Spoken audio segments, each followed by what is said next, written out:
find them permanent, safe homes. So those are the logistical things that right now the sheriff's office is handling that have, really doesn't fall in our realm. But there's no one else to do that at the moment.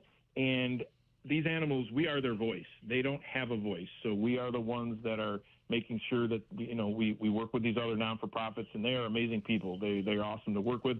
But it's very complex, Jeff. To your point, it's a lot of work. And each, like this case the other day, before any of the horses could be loaded on a trailer, we had a vet on site that actually does a vet check on the horse prior to it leaving, so everything is documented.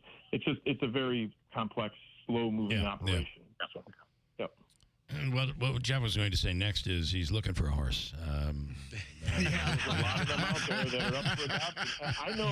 I know where Jeff lives, and he's got the biggest yard on that. It's a big yard. So I do. It is. He does have a big yard. Yeah. So. All I right. think my Shay would be a little offended if we had more company. My dog would not like it, and I'm not going to be cleaning all that stuff out of my backyard. So Horse manure has a little different aroma than others. And it's good. It's a great fertilizer too, Jeff. It is. That lawn would be crazy. You'd be in great shape. All right, Sheriff, we appreciate it. Thank you so much. thank you. Sounds good, guys. Talk to you later. It is a day where we can take a bit of a breather, a little breath of relief from yesterday, as the Buffalo Bills, Davey, looked spectacular. A little competitive in the first half, not competitive at all in the second half. Yeah, James Cook just went off running. Let's hope that momentum carries into this weekend against the big game against Kansas City. But it's in Buffalo this weekend, so that's good. Well, our history is we play Kansas City really well during the season, and then when it matters, that's the problem. Yeah. What else happened over the weekend? A lot of high school football, and the playoffs are now set. We can talk about that just a little bit. Also, Syracuse football played over the weekend.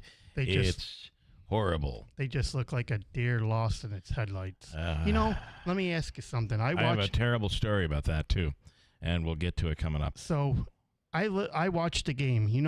The first drive, Georgia Tech fumbles the ball and Syracuse recovers at the 20. Do you know what I'm talking about? The first play there. Yes. And then Syracuse, I said, hey, they're going to drive and make it 7-0. And then they went penalty backwards, penalty after penalty, and it ends up being 3. Yeah, that's when you knew. And then Georgia Tech came right back. So the quarterback is very good. Yeah. King, he transferred in from Texas A&M. Oh, he's very good. Yes. Anyway, listen, it was. I think the fact that they were in it was a positive. I think we learned a little bit. I think the quarterback, the new quarterback, made some advancements. There were some positive things that came out of it, but generally, it's certainly not that we're going anywhere this season. That's for darn sure. But on the bright side, the basketball season opened up. They had an exhibition down in Buffalo. Yeah, they look good. They look good. The Which only thing they should in Buffalo. The only thing they need to do is Adrian Autry said during his post-game conference they had 17 turnovers. They need to cut back on that. Okay, and then of course World Series. Just as you would expect, the minute you think something is a lock, it isn't. And Friday night, the Toronto Blue Jays wallop the Dodgers, and then of course the Dodgers come back and tie it up in Toronto, and tonight they go back to play, and there's 3 games in L.A. I'm not sure that we will go back to Toronto. It was that stud pitcher Yokomoto that was did really the complete good too. Game again in the World Series. Yeah, these Japanese pitchers, holy crap. A driver was killed over the weekend in upstate New York after a freak accident with a deer. This is a crazy, terrible story. And it's one of the things that you really have to worry about when you're driving down the road right now. This month and next month are the most, it was last week that I hit a deer, did massive damage on my car, doing only about 40 miles an hour. So they say the deer are running for romantic reasons. The deer are running this month and next month more so than any other time of the year. So you can see them out all over. You can just be driving down the road and see them in somebody's yard. Don't worry about that. So here's how this story went down. It is a freak accident, Davey. The deadly crash happened before 6:30 p.m. on Sunday in State Route 19 in Pavilion. This is in western New York, over near Geneseo. So it'd be southwest of Rochester. Rochester? Yeah. 68-year-old Pavilion woman was driving north on Route 19 when a deer ran into the road. Her SUV struck the deer, and that is not the issue.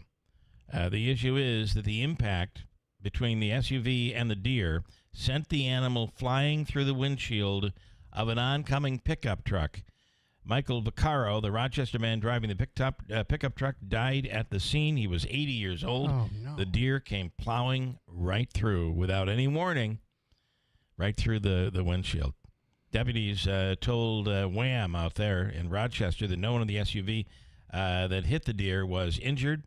In addition to the sheriff's office, members of the Pavilion and Leroy Fire Department responded. It is, they say, the most common time for deer and moose crashes in New York State. As deer and moose seek mates during their breeding season, the large animals often wander into public roads onto the path of cars. Normally, in New York State, 40% of the accidents between deer and vehicles happen between October and December, according to the University of Albany. In New York, moose, of course, mainly to our north and parts of our listening area, people that are listening right now. The white-tailed deer, of course, can be found in all regions of New York State, and it can be pretty dangerous. But when it hits the vehicle, the worst scenario is if the deer goes airborne and could end up going over top of a vehicle and hitting the car following behind. Into another lane. And, of course, this was the worst possible scenario. So, terrible story. On the program today, a whole bunch, and I'm really very interested. And we have a couple of big crime-type stories to get to here today. Woody Maurer is going to get his another day in court, and he is charging that he had ineffective counsel, which led to his guilty plea back in the 90s. And if you remember, that happened in Richfield Springs, where he was convicted, or actually pleaded guilty, to murdering both of his parents. The Susan Ashline, she's the author out of the Rochester area, who is doing a new book on the Woody Maurer case, has been following it, and we'll get an update from her. This is all really brand new over the weekend. And then, of course, there's the Marcy prison trial. In studio is attorney David Longretta, who represented Nicholas Keefer, who is one of those who received a not guilty verdict in all of the charges against him by the jury. So we'll speak with Dave Longretta on that. Ryan Schmelz on the latest, what we can expect this week on the government shutdown. Sal Barbero is in as the World Series goes into game number 3. WIBX free money question of the day today is worth $130. $130? Yeah. Why is it 130? I don't know. I just came up with that. Yeah, brilliant. Brilliant. I mean, no one ever would have thought of the 130. And it came right out of your head. I'm loving it. You want to change up on it? No. I'm going to try this week to just do as you do, Davey. I know one of your biggest complaints about me is that every time you come up with a monetary amount for WIBX to give away, I tend to switch it up a little bit. And you hate that. Yeah. I don't know why you hate it so much. It's not like it's your money, but still, doesn't matter. Doesn't matter, does it? So we'll 100 and what? 30. $130. Or do you want to make it 150? No, I don't want you to change anything. Well, we can change up. No, well, now you're asking me to change. Normally you're yelling because I'm changing. No, we will not change. $130. We'll do that 7:35. And I've got a good one already, ready to go. Came up with this one over the weekend. And I'm like, I don't care what pops into my inbox. I'm running with this one. And for $130, we'll give somebody a chance to win coming up. You have your Halloween candy all ready to go for Friday? Bit. Hard to believe, but this week is a couple of big things. Halloween is Friday. And you can only imagine when the ghouls come out, the goblins come out, you can expect that it's on a Friday.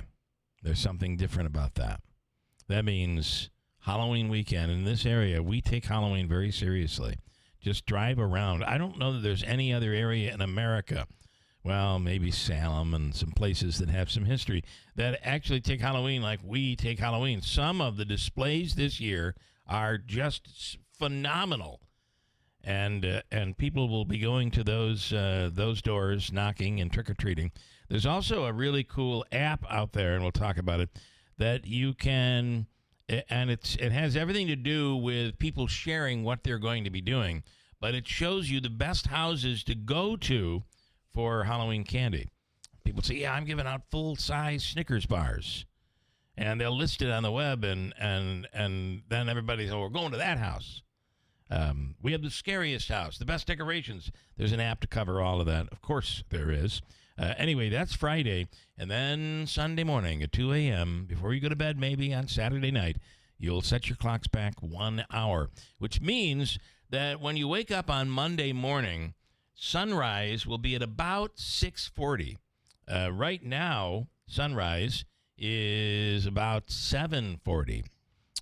So it's a little bit on the darker side as your kids are heading to school and all of that. Quick break. We'll update news coming up in a little while. We'll speak with Ryan Schmelz from Fox News Radio. It's a Monday morning at WIBX.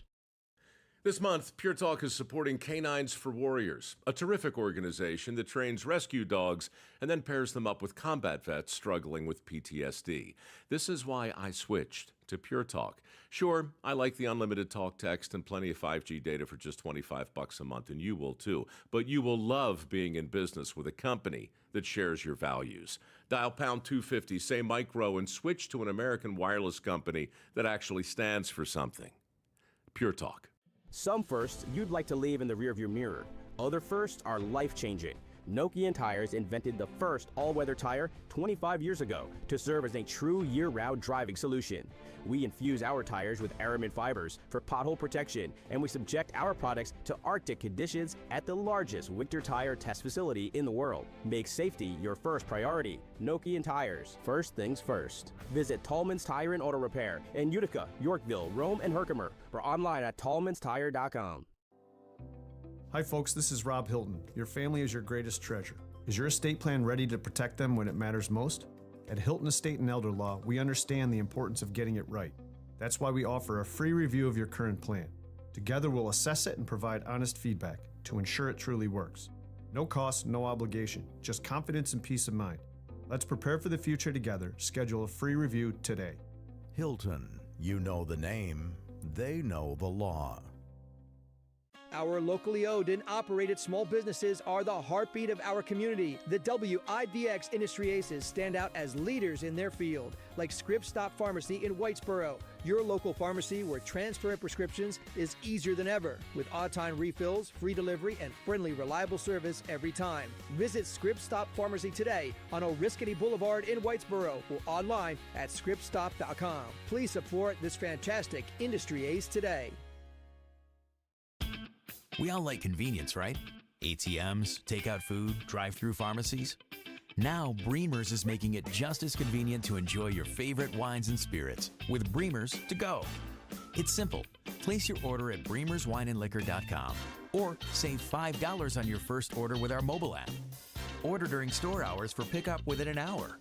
Hey, you can even call us when you get to the store and we'll bring your order right out and load it in the car for you. Now that's convenience. Maybe you're planning a party. Maybe you want to stock up on your favorite wines, or you just want to save time when you're out and about. Whatever the reason, at Bremer's, we're all about incredible customer service. So when you're on the go, we are too. Order at bremerswineandliquor.com or save $5 with our mobile app.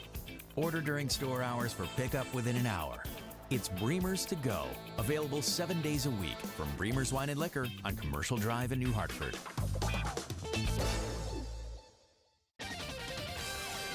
After a dry start to this week, rain should move in late Wednesday night and stick around as we head towards the weekend, but clear to begin this Monday, and then some afternoon sun with a high of 53. Overnight clear as the low hovers close to 30. A sunny afternoon tomorrow with a high near 56, and sunshine Wednesday as the high again hits the mid-50s. I'm Jeff Marr at the Weather Channel on WIBX 950 AM and 92.3 FM.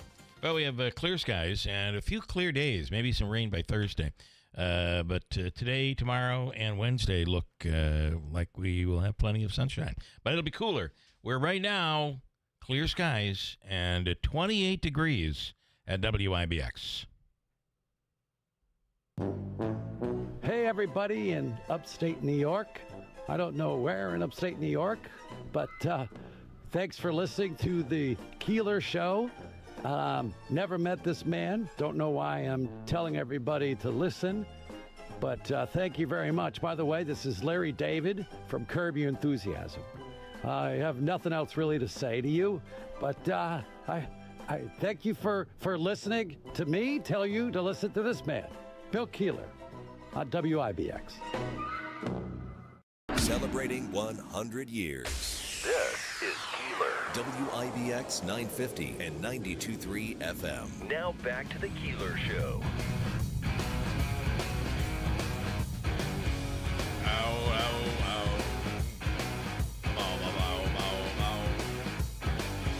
Yeah, it's Monday morning. I do want to give you the latest on this. We don't know much on this Maurer trial situation, but what I can tell you is convicted of first-degree murder for killing his parents in 1996, sentenced to life without parole. And he had asked previously in Otsego County Court, he had asked for a review of his case and possibly a new trial. Denied. Now, the Supreme Court Appellate Division has decided they will hear Gordon Maurer Jr.'s motion to vacate his murder conviction. Woody Maurer claims his guilty plea was influenced by ineffective counsel. And then there's something there, and we'll get into this with Susan Ashline. There was a $10,000 payment from his cousin to renounce his claims to his parents' estates. The court found sufficient grounds to warrant a hearing on Maurer's claims of ineffective assistance of counsel and coercion. The decision reverses a previous denial by the court. Maurer, of course, was convicted of first-degree murder. His appeal to vacate his conviction was initially denied by County Court of Otsego without a hearing. We first heard about this in the middle of the week last week from Susan Ashline. The story I'm referencing right now is from KTV. Susan Ashline is the author, journalist out of the Rochester area. Her book that she's working on is called Ungrateful Bastard, Gordon Woody Maurer. I'll get through this. Yeah, it's a good title, right? It is. Susan Ashline will be on later on this morning and give us the latest. She's been following this case very, very carefully, and let's see where it all ends up going. Chilly out there, huh? Yeah, the frost got me today. It was quite a delay, and then my windows won't roll up, or the driver window. An ex-Avis budget employee in Syracuse allegedly stole 47 vehicles. This story blows my mind. I thought you were going to say $47,000. This is more interesting. Maybe. By the time it's all said and done, $47,000 is not enough. Worth a lot more than 47 grand. An ex-Avis budget employee in Syracuse allegedly stole 47 vehicles from their car rental job and then created his own business renting out the vehicles, according to police. Entrepreneurial spirit. I guess. Here is Chief Justin Baum talking about the man accused of doing this. His name is Milton Thompson III. You'll recall him from the Gilligan's Island days. Not really. Here's audio from that. And, of course, you wouldn't expect it to really play today, would you? Anyway, you're right. It was kind of an entrepreneurial situation where he had decided, you know what, I'm going to make some money here. A very intelligent businessman who, if I said his name, you would recognize him, once told me after he gave a speech about how successful his business was, he looked at me and said, it's this simple. You buy something for $1 and you sell it for $2. It sounds like that's what this guy was doing. That's exactly what he was doing. Or maybe he didn't buy it for $1. He stole it for nothing and sold it for $1. I guess so. That's the problem. Here's audio. There was no point at any point that we covered in our investigation that there was any attempt by this employee to bring the vehicles back. I know that he did have some insider knowledge that others wouldn't have had that kind of made it a little bit easier than it would have been for a normal person to steal these cars. He was renting them out, and then they were continuously being used until they were put in the law enforcement system and then stopped by a police officer or a law enforcement agency to get them. So I kind of think, is it the type of thing, people don't tend to be bad. Maybe they do. But is it the type of thing where he's like, okay, I'm going to do, I owe this amount of money. It's like sitting at a casino table. The thing that'll always get the person is if you owe $5,000 and you sit down at the table and you're at $4,000. Right. You're like, I'm almost there, but I can't stop now because I need $5. So you keep going and then you end up with $0. And you'd say, well, how could that happen? Listen, if you do any gambling at all and have in your lifetime, you will understand exactly how that happens. I once knew a guy who this is a classic story. Actually, he worked in radio. He worked right here. Worked with me, worked here with you. I won't even give the name because, here, hold on, let me tell you. Huh? Really? So, anyway, he owed $50,000. And he went to the casino on Davey, you know who he is. Please don't tell me what you're going to tell me. He went to the casino on Saturday afternoon, and now it's Sunday night. He's still there. No break, no sleep. Oh, boy. Probably some pee breaks. Or he was wearing Depends. I don't know. He was at like $40,000. $40,000. And he went with his, back then, the paychecks weren't all that much. I think it was like $1,100, his paycheck. From probably Forever Broadcasting or whatever group used to own this place. And now he's at 40. And all of a sudden, and that's a run. That's a run. To be able to get a run like that playing blackjack, then he begins to go down a little bit. Now it's at $36,000. Now it's at $32,000. Well, I've just given up $10,000. I got to get, once I get that back, I'll settle for the 40. I'll stop at 40. Now he's at 28. Now he's down to 20,000. Now it's in the middle of the night, Monday morning, early morning hours of Monday. And he's down with 15,000. Well, you can't walk out with $15,000. And you remember when he had 15,000 and he hit big and he went on a roll? That's got to be coming again. Sure. It didn't. And by the time the sun rose, Monday morning, not only did he lose the entire $42,000, but he lost the $1,100 paycheck as well. And he walked out after 48 hours of battling it out at the casino table. He walked out with $0. So that can happen. In that situation, and I kind of wonder if this is exactly what the car rental guy was thinking. It's like, all right, I'm going to do that. As soon as I get everything I need, then I'm going to be done doing this. I'm going to return all the cars. No one will know, and I'll have paid off my debt.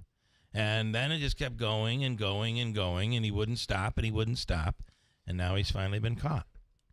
And it's all over. So on the first scenario with the radio guy, if you're in that situation and you basically blow your paycheck in a weekend, and we get paid every 2 weeks, by the way. Mm-hmm. Is it worth telling your wife or telling the story of, yes, I blew my paycheck at the casino, but I only lost $1,100. I was up $40,000. I would not tell that. Yeah, story. That's the part you don't want to admit don't to, tell right? that story. It's like, how could you lose your whole paycheck there?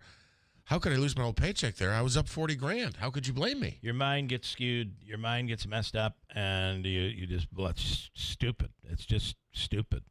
One more and maybe on alcohol could have played a role too. Sometimes that can play a role. I'm sure it could. Listen, I'm up 40. Bring me a cocktail.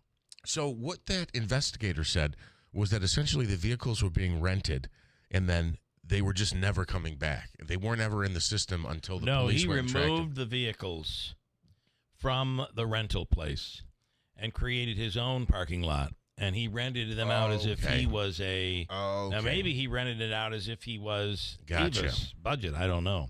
But he was renting them out. I was going to say... He basically took their vehicles and was generating revenue using their vehicles. They'll never notice. Over the weekend, wow. Yeah, I really was was feeling like the Giants actually had a shot this weekend. And then what's your running back's name? Scattaboo. He gets injured. And I think that just sent shockwaves through the team. Maybe they wouldn't have won anyway. Who knows? Yeah, I don't know that they were beating Philly again. But the Giants are in a this is the week, right? This is what are we at? Week 8, week 9? It's 8. This is the week. This is the week where you're either in it or maybe you're not. Tonight, do the Chiefs play tonight? Yeah. I think they do. Is that game next week's Bills-Chiefs game? Is that a Monday night game or a Sunday night game? I got to look that up. It's tough being because they're going to have a short recovery time. Anyway, your thoughts on your Giants? Yeah, I didn't think that we could I didn't think that we would beat the Eagles 2 out of 3 weeks. I thought we kind of embarrassed them 2 weeks ago. So going back into Philly, I didn't expect to win, but it's unfortunate. As I wrote here, the Giants took one on the chin and Scattaboo took one on the ankle. Mm-hmm. It was ugly. Fortunately, I can't watch those replays. I'll lose my chicken wings, but it was ugly from what I understand. Like pointing the wrong direction. And now it's time for our funniest play-by-play moment of the NFL this past weekend. Comes courtesy of Jim Nantz and Tony Romo during the Cowboys-Broncos game. Actually, I heard something that was ridiculous during that game. I can't remember what it was. I jotted it down. I got to find it. Here we go. It's a handoff up the middle, in the pile, and the push, and the push, and the push, and it's a touchdown. I don't think it's a touchdown. Oh, hold on. I heard the whistle. You did. Right when it was close to getting into the pushy-tushy. To the pushy-tushy. Anyway, this the push-tush thing, even the Bills had a creative version of it yesterday. Did you notice? Yes. It didn't look like it was going to be the push-tush till the very last second. I thought that was pretty cleverly done. There was quite a bit of controversy in the first half of the Giants game. The Eagles did a tush-push, of course, the brotherly shove. They're known for it. They trademarked it, literally, where they called the stop to forward progress, and it should have been a fumble. Hurts fumbled the ball before he got to the first down, but, I guess that's They're debatable. Saying it did, yeah. That's debatable whether when the whistle blew and they were saying his forward progress was stopped, but then still gave him the first down. It was, and the Giants challenged it, and somehow it was upheld. It was a tough call. Again, I don't know that the Giants were winning anyway. But speaking of the tush push, this is the debate about it. Is not only you can hurt your own guy, but where's the dead ball? You can't give the offense credit. There's never a situation where they're stopped. Anytime they move forward, it's still a live ball. So the fact that he got held up, it should have been still a live ball. Davey, is he in there now? Did you see any of the Syracuse game? Any ACC action at all? I did not. And also, Chiefs Bills is 4:30 next week. They're 4:30. Yeah. Okay, 4:25. Davey, on the Syracuse game, what I like the ACC is doing is when they go to a review, they actually show the booth, the replay booth. Wherever it is, it's probably somewhere in Tennessee or something. I don't know where it is. North Carolina. And you hear the replay officials going back and forth and saying, well, I think I can see the ball right there. And now really? You can't. Oh, yeah, it's really cool. You hear them going back and forth, Davey. Yes. I like it. It's they're saying it's full transparency. And I got to tell you, after what happened in the NBA, I would think full transparency is pretty important right now. Yeah. Because that story, we'll talk more about that coming up. What else? That's not going away. A community, and I was speaking to somebody about this on Friday who said, not only is it not going away, I expect to see more people involved come out. You may see more arrests, more people that had involvement. They had an automatic shuffling machine there that apparently looked like it was the craziest thing. It was large, they'll have them. All casinos have them now, where you just put in the full, whether you're playing with 5 decks or whatever you're playing with, you put them in, and it automatically shuffles. You're playing with basically two decks. At least 2, yeah. Yeah, you've got your red and your blue or whatever, and they keep playing back and forth, and it automatically shuffles. Well, in this case, this monstrosity looked all glitzed out. It looked really kind of like a cool version of that. But what it was doing is it was selecting cards. So if it was dealing you cards, it may have dealt you garbage. And then the person sitting next to you who may have been in on the thing, it would deal them winning cards. The other thing is this gambling thing had a table, and I believe it was a poker table, that had X-ray technology. So when the cards were down, you could see someone in on the fix could see what the cards were. You can't if you know what your opponent's cards are in poker, you have a pretty good advantage. Oh, absolutely. Yeah. Absolutely. And I guess they had eyeglasses or contact lenses that were detecting marks on the back of the cards. Yeah. So essentially it's, when you used to go to the this may be not a great analogy. That's what a magician will use. A magician would show there were marks on the back of the card, which tell them what the card might be. That was, they went, and the thing is, when you get into these things, I think they become piggish, and they end up winning too much to the point where it becomes obvious, like the case of the guy that was throwing the prop bet, where of course he's going to score more than 10 points. This guy's amazing. And he was throwing the ball into the stands, egregiously missing. It just looked so fake. The NBA said nothing here, but now the FBI has come in and charged the guy. This goes back several years. Anyway, community in North Palm Beach, Florida went big for Halloween this year, and a 4-year-old kid made it happen. A woman named Jill Parker posted a video of her son, Reef, a few weeks ago, complaining there weren't enough Halloween decorations up in their yard. People saw the video, and within days, that wasn't the case anymore. Reef is the kid, the mother is here, and neighbors talking about all the amazing decorations this kid What's gets. your favorite decoration at that house? All of them. All of it? Why do you don't have decorations up? So I still have all this Halloween stuff, and I'm starting to lose interest in it, but then kids like Reef come by. And they drive by and they slow down, and the kids love looking at my decorations, and it brings back the spirit. Happy Halloween! Don't forget to decorate! Okay, I hope that kid's only 2, because otherwise we need a speech pathologist. Anyway, very excited kid. He was 4 years old, by the way. The displays this year are just incredible, aren't they? They are. It's unbelievable. Every time I see a nice, well-lit or decorated home, I can't get it out of my mind now. Is what you pointed out. Somebody said what? It's just we shouldn't repeat this. No, but I know. We're going to. Just makes me wonder what kind of a trap house they're running over there. Somebody said, "Oh yeah, that's a drug house." You can tell they have so many decorations. That's they surely have disposable income, but we don't think that's true. About? Oh yeah, you can tell immediately it's a drug house. I said, I don't think so. Yep. Oh yeah. Well, there are a lot. All I can say is that means there's a lot of drug houses out there, because there are a ton of decorations this year. I think our area may lead the way in New York State for Halloween decorations. Mike, does the app show where we can go and buy drugs behind the Halloween decorations? See, he's right in line with us.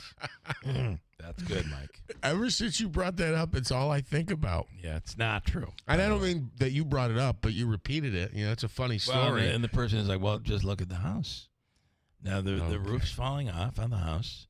It hasn't been painted in 30 years. The house is a small ranch. The dragon blow-up decoration for Halloween actually is over the peak of the roof of the house. It's actually taller than the house. I'm saying that still does not mean what you're trying to imply. Is it possible that there was a drug house once here or there, where they had decorations out, and behind the decorations they were actually really? I'm sure that's possible, but that does not mean that all. You know where I'm going. It seems like this happens every Halloween. A neighborhood in Florida is annoyed by one person's skeleton strip show. It's a decoration. It's a skeleton strip show. Here's one of the neighbors, Gabriella, who apparently loves the skeletons that are dressed up like strippers. No problem. I can sit here. Let's have something fun. Woohoo! I have 2 kids and they like to see the skeleton. They are dancing. No problem for us. I'm afraid when they put a lot of some scare things with no head, something like that. But this is so fun. There's no problem here. Okay. I'm glad I don't live next to her. And there is a video out that talks about how you could make your carved pumpkin last longer. And do you really need to right now, or do you really need to? Because it's Halloween week. If you're carving your pumpkin this week, but how do you make it go longer? Do you have any idea what you would do? No. I'm curious to know because obviously they rot. So if you're not carving the week of, you might have a moldy, rotten pumpkin by the time November rolls around. The person, what you should do to keep your pumpkin lasting longer. Here's a PSA. Don't cut the stem off your pumpkin. It will rot much faster. No. Instead, cut its butt off. Grab all those butt guts. It's easy. So instead of what it's basically saying, instead of going from the top, go from the bottom. So you would normally cut the top off the pumpkin, right? And you lift up. What this guy is saying is you cut off the bottom. Then you'd lift the pumpkin up and the bottom would be there. It will rot less if you do it that way. I don't know if that's true or not, but that's what people are saying. Okay, we have a big day, a bunch to get to today. Sal Barbero is in with Mohawk Valley Baseball Association. Yeah, there is still baseball going on, believe it. When was the last time you umped a game? Well, so it's officially over now. Yeah. I was supposed to have a triple header this weekend, but it got called off, and I guess we'll chat with Sal about that. I think what happens is by this time in the season, people have moved on. All of a sudden, the kid who was third string is now the starting pitcher, right? Well, and they're ready to put the bats away for the season. Enough. It's gotten cold enough. Quick break, and we'll come back and talk about it coming up. And, of course, next hour's free money question of the day. Davey has said is worth $130. But if you could win $130 with what I think is a pretty easy, doable question, why not take a shot at it? Mike says, no, you should renegotiate. Change Davey's answer. I'm not going to. We're leaving it at $130. $130. And we'll do it at 7:35. Your chance to win from Hopica and WIBX next hour. BME Company Business Machines and Equipment has been delivering office solutions for businesses in upstate New York for over 30 years. Their success comes from finding the right document management strategies and software solutions for streamlining workflows. Simply put, BME provides fast, reliable service at the best value to keep your business running smoothly. Through BME's strategic partnership with Hummel's Office Plus, they distribute supplies for just about every machine in your office at a great price. BME welcomes the opportunity to serve your business, selling, leasing, and servicing Canon and Kyocera devices, as well as FP mailing solutions. An important part of BME's culture is supporting the communities they're fortunate to work in, and BME recognizes that support is one reason for their success. The future of business in BME's area is encouraging, and the company is grateful to be a part of that growth. Call BME Company at 315-574-8200 or visit BMEcompany.com. BME Company Office Solutions. Made simple.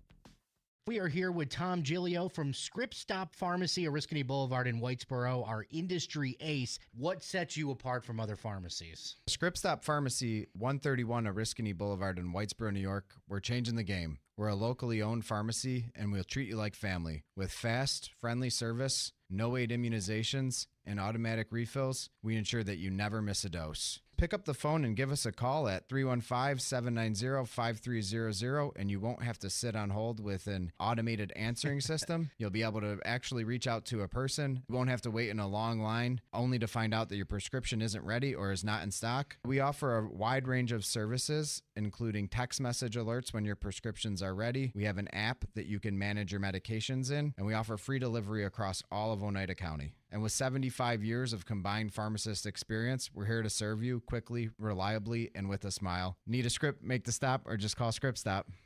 Cold weather will be here before you know it. At the same time, power outages are on the rise. So here's an important question. If the power goes out when it's really cold, do you have a way to stay warm? If not, you've got to check out the Avesta off-grid space heater from My Patriot Supply. It's a compact, portable space heater that doesn't use electricity. It runs on something called canned heat, which is an indoor safe fuel. It's completely off-grid, and it can heat up a 200 square foot room in a matter of minutes. With Avesta stashed in your closet, you can rest easy, knowing you and your family will stay warm, even if the power goes out. Plus, it doubles as a stove to boil water or cook food without electricity or propane. The best part is, you can get a vest set and a bunch of other free gifts when you order the Winter Prep Special from My Patriot Supply. Just go to mypatriotsupply.com to see everything included. This offer won't last long, and neither will this nice fall weather, so go to mypatriotsupply.com today. That's mypatriotsupply.com. Hey, River Hills Properties continues to invest here in upstate New York. They, of course, they offer the most for their clients. When you decide, hey, we're going to list our home, our property with River Hills, it's like an entire team joins you and whoever it is you're selling the house with. You then have a team, a group of people that are willing to help, and that includes your listing agent, not only willing to help, but are there to make a difference, lower the stress level. When we were selling our home, the appraiser could not come up with comparables. Well, our listing agent, Robin Monjo, whipped out a folder and was like, here are 4 comparables in the neighborhood. It all worked. It's River Hills Properties. River Hills. From the Stanley Theater Studio, WIBX Utica, Rome, W295EI, WIBX 950 and 92.3 FM, celebrating 100 years. A royal welcome in Tokyo. I'm Chris Foster, Fox News. President Trump has met with Japan's Emperor Naruhito. After landing in Japan today, the current stop on his week-long trip to Asia. He meets tomorrow, this evening, U.S. time, with new Prime Minister Sanae Takaichi. In Japan's parliament, she was a close ally of President Trump's really good friend, the late Shinzo Abe, who left office and then was assassinated, but whose wife remains a close friend of President Trump and has visited him at Mar-a-Lago. So President Trump has a very, very high opinion of her, which is rare because he typically is very skeptical of world leaders that he does not know. When they meet, she is going to float a proposal for the Japan Transport Ministry, basically the trucks that go around and inspect the roads and make sure that everything is safe, is going to buy potentially a whole fleet of Ford F-150 trucks. Fox's Peter Ducey there. President Trump is also congratulating Argentina's president. President Javier Milei expanding his control of Congress and giving his government fresh momentum to push forward with deep spending cuts and sweeping free market reforms. The Argentine president's upstart party scored over 40% of votes, compared with 31% for the left-leaning populist opposition movement. Milei is seen as a key ideological ally of President Donald Trump. It's Fox's Angela Bavaro there. Hurricane Melissa. It's getting close to Jamaica as a Category 5 storm. The slow motion is going to mean those hurricane conditions, potentially major hurricane conditions, are going to sit or occur over the island for in excess of 24 hours. That's National Hurricane Center Deputy Director Jamie Rome. Hamas says that it is expanding the search for the remains of hostages still in Gaza with the help of specialists from equipment from Egypt. Israel's accused Hamas of violating its ceasefire deal by withholding the bodies of 13 hostages. America's listening to Fox News.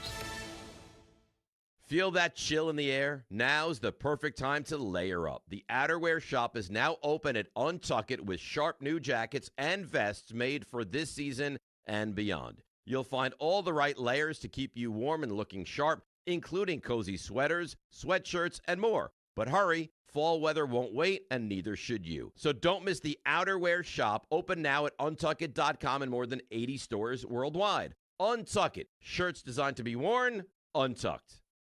This month, Pure Talk is supporting Canines for Warriors, a terrific organization that trains rescue dogs and then pairs them up with combat vets struggling with PTSD. This is why I switched to Pure Talk. Sure, I like the unlimited talk, text, and plenty of 5G data for just $25 a month, and you will too. But you will love being in business with a company that shares your values. Dial pound 250, say micro, and switch to an American wireless company that actually stands for something. Pure Talk. Some cattle ranchers are opposed to President Trump's plans to bring down beef prices. The Trade Association for Ranchers, the U.S. Cattlemen's Association, is criticizing President Trump's proposal to import more beef from Argentina to help bring down prices. That is not going to blow up any cattle market in America.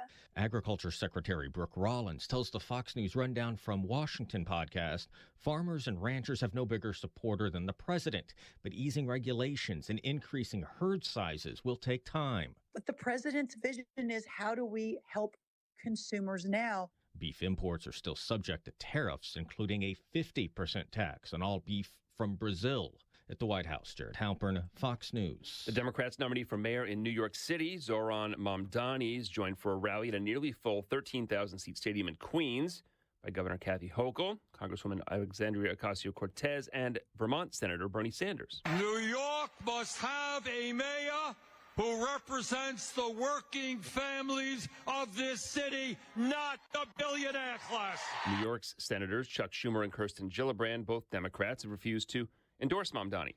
Police and fire departments, emergency health workers, school officials, and more taking part in an emergency drill starting today in the Dallas-Fort Worth area. The North Central Texas Council of Governments Emergency Preparedness Department says Metro X is a 3-day full-scale emergency response exercise simulating terrorist attacks and mass casualty incidents across multiple cities. The department is a voluntary association of local governments. Its executive director, Todd Little, saying in a statement, "The exercise will help test our systems, plans, and capabilities to ensure we are ready as a region for any large incident or disaster." Fox's Kristen Goodwin. Stocks overseas are higher with futures up here, higher ahead of the opening bell on Wall Street. Dow futures up 261.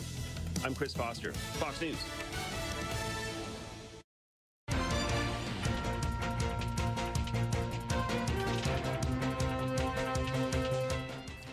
We have clear skies, 28 degrees. Good morning. I'm Jeff Manaski, WIBX 950 AM, 92.3 FM. News time is 7:05. This news update is brought to you by the new destination Kia of Utica on Commercial Drive in Yorkville.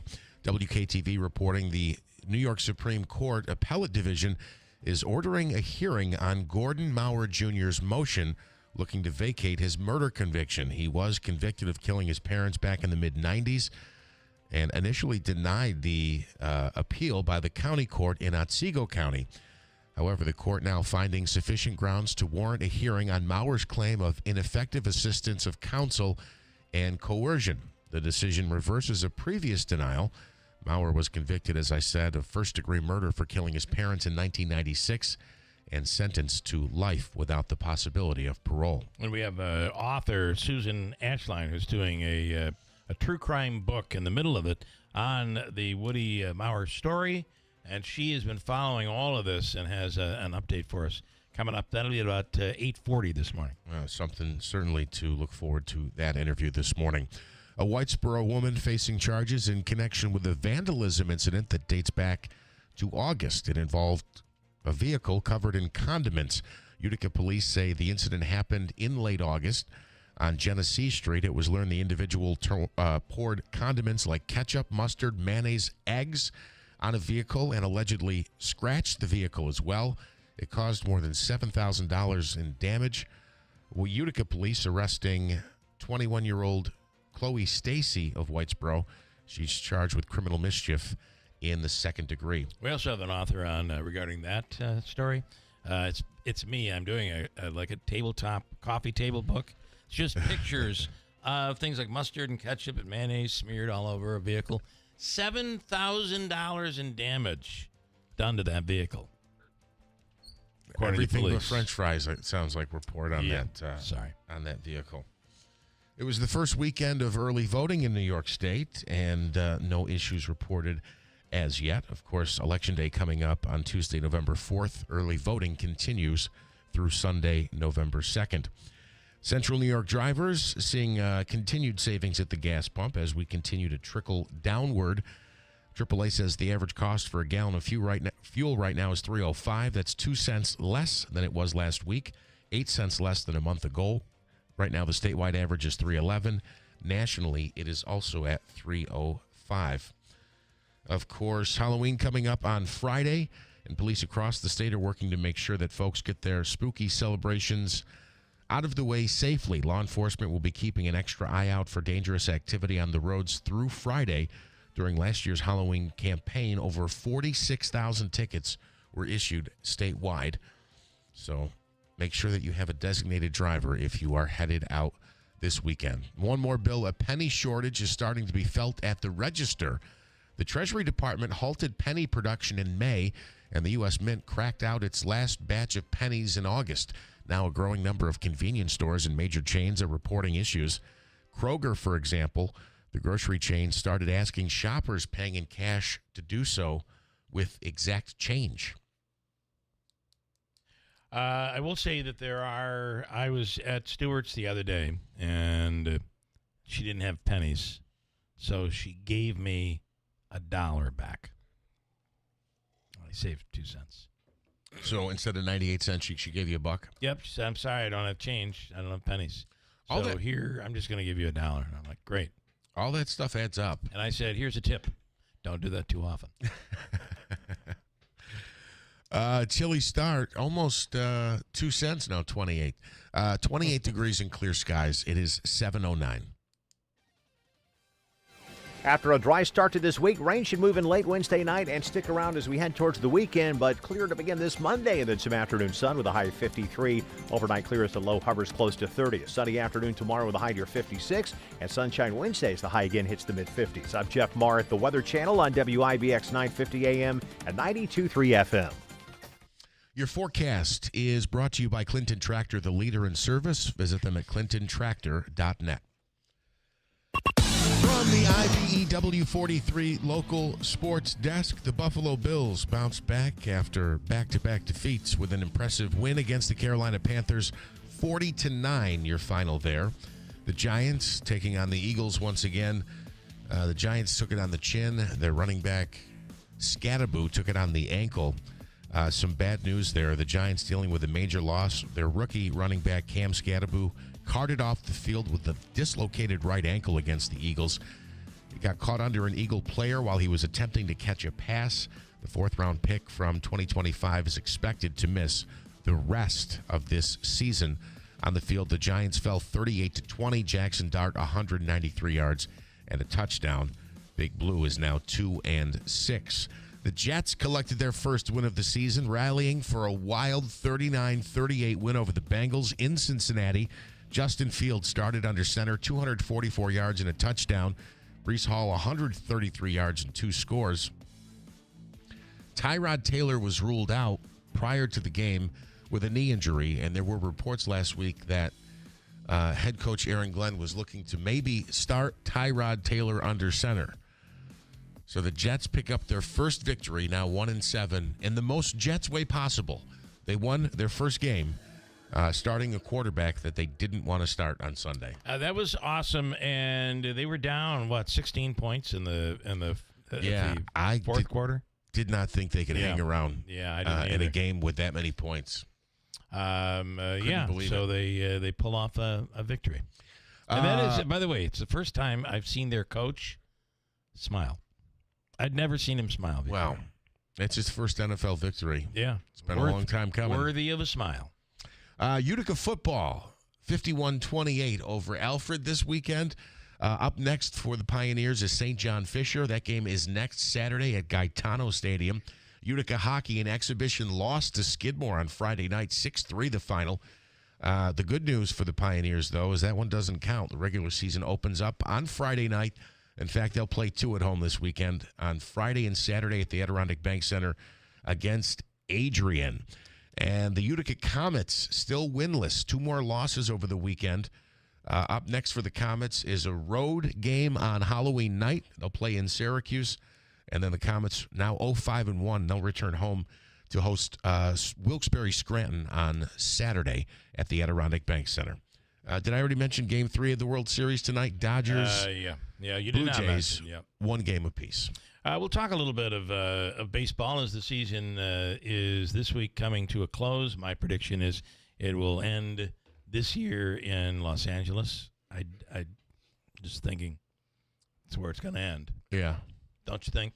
You think it's you never know. The 3 games and that's it? Yeah.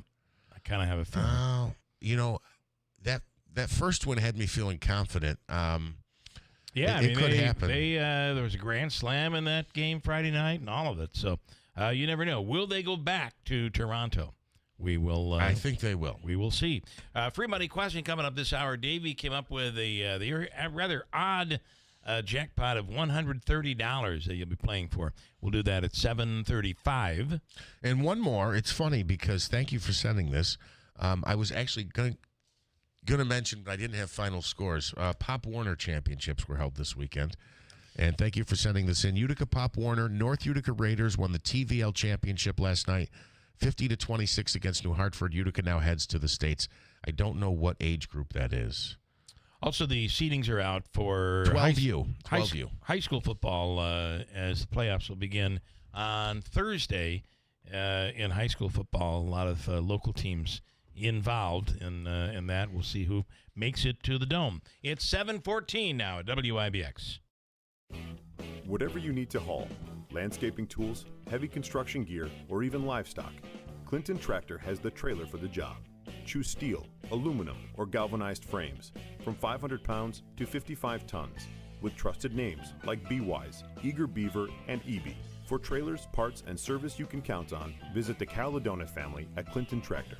We are the leader in service, Clinton Tractor. ClintonTractor.net. Hi folks, this is Rob Hilton. Your family is your greatest treasure. Is your estate plan ready to protect them when it matters most? At Hilton Estate and Elder Law, we understand the importance of getting it right. That's why we offer a free review of your current plan. Together we'll assess it and provide honest feedback to ensure it truly works. No cost, no obligation, just confidence and peace of mind. Let's prepare for the future together. Schedule a free review today. Hilton, you know the name, they know the law. Mattress Express's free adjustable base promotion is on. Come on, pick out any king or queen set in the store except Tempur-Pedic and get upgraded to an adjustable base at no extra charge. You heard me right.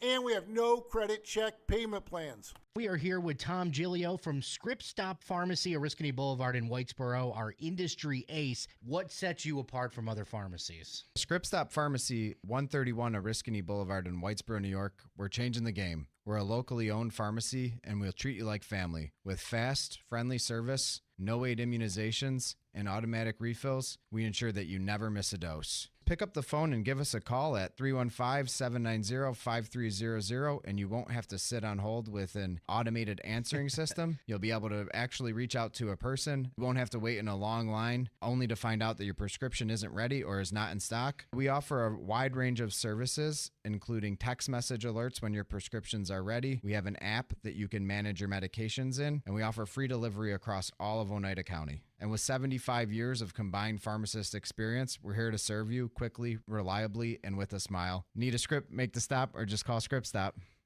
Some firsts you'd like to leave in the rearview mirror. Other firsts are life-changing. Nokian Tires invented the first all-weather tire 25 years ago to serve as a true year-round driving solution. We infuse our tires with aramid fibers for pothole protection, and we subject our products to Arctic conditions at the largest winter tire test facility in the world. Make safety your first priority. Nokian Tires, first things first. Visit Tallman's Tire and Auto Repair in Utica, Yorkville, Rome, and Herkimer, or online at tallmanstire.com. Ryan Reynolds here from Mint Mobile with a message for everyone paying big wireless way too much. Please, for the love of everything good in this world, stop. With Mint, you can get premium wireless for just $15 a month. Of course, if you enjoy overpaying, no judgments, but that's weird. Okay, one judgment. Visit mintmobile.com/radio. Upfront payment of $45 for 3-month plan, equivalent to $15 per month required. Intro rate first 3 months only, then full price plan options available. Taxes and fees extra. See full terms at mintmobile.com. RSV is a common contagious virus that in older adults can lead to life-threatening illness or even death. The first RSV vaccine for ages 60 and older is now available at Kinney Drugs. Stop by or visit kinneydrugs.com to RSVP for your RSV shot. Before there was social media, streaming, and even color television, there was radio. Remember the golden days when you had to tune in to hear what happened to Hopalong Cassidy, or perhaps the Green Hornet? What if you could relive those days again? Hi, I'm Greg Bell, the host of When Radio Was, a show that's dedicated to the very best of radio's golden age. From classic performances by Jack Benny to tales of terror on Lights Out. It's all here on When Radio Was, starting every Sunday at 11 p.m., only on WIBX 950 and 92.3 FM. Which classic broadcast will you hear next? WIBX. This is Keeler. WIBX 950 and 92.3 FM. Now back to the Keeler Show. I have someone very close who believes the storyline has already been, hold on, I'll get you there. The storyline has already been drawn up and written for the World Series. and it is that the Dodgers do not want the game. They don't want to go back to Toronto. President Trump doesn't want the game to be won in Toronto because that's Canadian, and we're currently in a tariff battle. Okay, we don't believe that, right? I mean, we're all in agreement that that's just not true. Correct. Okay. That it's really a game, and there are winners and losers in the game. Yes. And that it's not fixed. Yeah. Sal Barbera is in here this morning with the Mohawk Valley Umpire Association. Let us talk, though, about the NBA. Have you seen some of the things that have come out of this gambling thing? No, it's going to get worse. I agree that there's more names are coming. Are we surprised, though? We shouldn't be, I guess. I'm not. Well, yeah, I guess you can't be. I think it happens in every sport. Well, it's too much money. It's too much money. This was even. I called bull on that. Well, Tim Green wrote a book, and I've never read the book, but I have a friend, the same friend, who says you got to read Tim Green's book. Tim Green said it's not like the games are being thrown or there's cheating going on with referees to the point where you would really notice it, but it's here and there. It's like, that's a bad spot, and all of a sudden it's not a first down. All of a sudden momentum changes. All of a sudden, and by the way, according to Tim Green, technically according to my friend who said Tim Green wrote this in the book, a referee can call a penalty, a legitimate penalty, on every single play in the NFL. True. You can find a penalty. Well, so that's probably true, but so you said Bush on what? So that there's too much money. These guys get paid so much money. Why? Well, it's crazy to me. I guess ultimately it's right. If you're let's just say you make $10 million a year. Back to your football thing before we move on. All right. That scenario outlines that the umps are cheating and rigging the game, not the players, which is a whole nother ball of wax, a whole nother can of worms. Well, that scenario came from a former NFL player. Just saying. Can I just tell you, as a baseball umpire, that and this applies to both teams, but some teams more than others, when they're winning, I'm the best. When they're losing, I suck, and I don't know what I'm doing. Anytime someone is on the short end, you know what? There's a reason. You would be absolutely. It's always the officials. You would be absolutely correct if there wasn't evidence, and arrests have not already been made in the history of modern sports. Never in the NFL, though.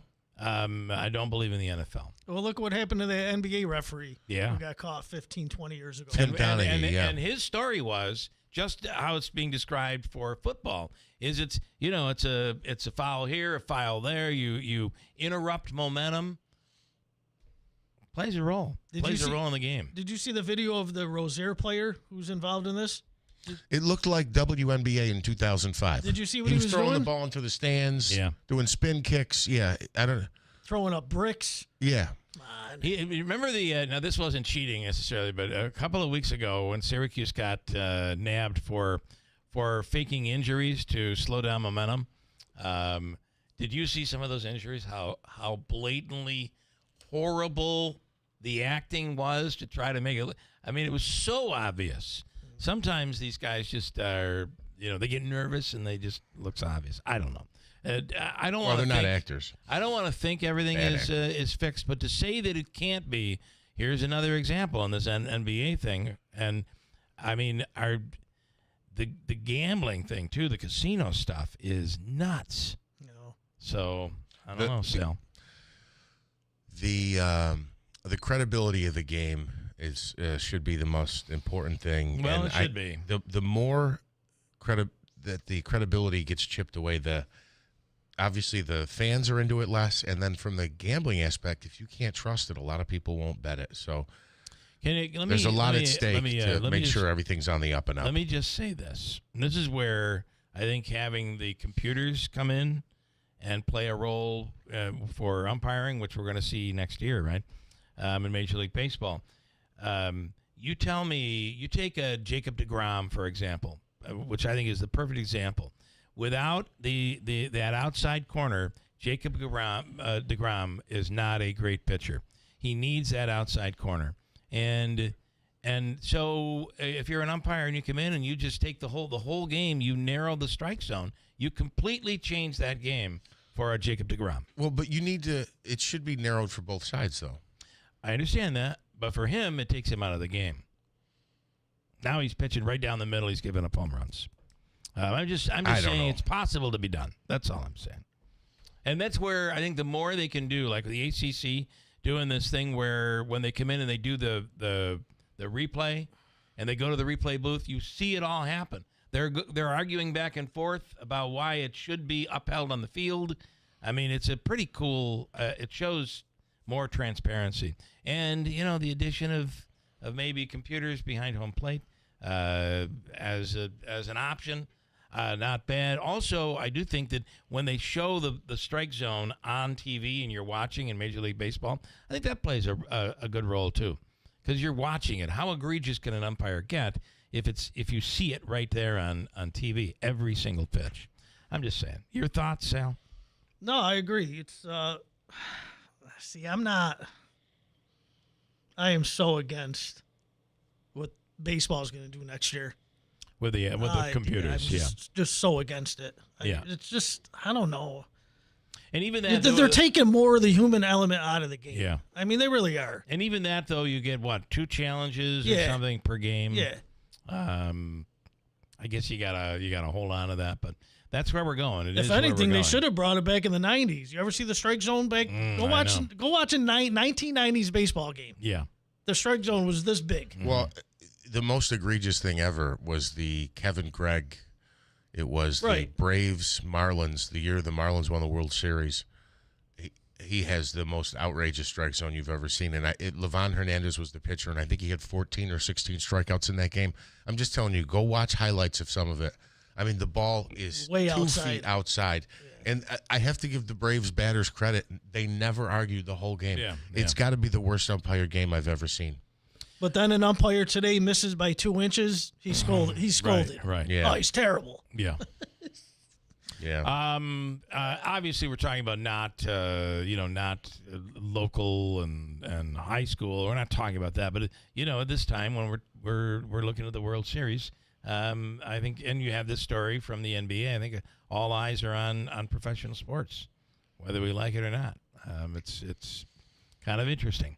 Okay, you're going in. Here we are again. It's October, soon to be November.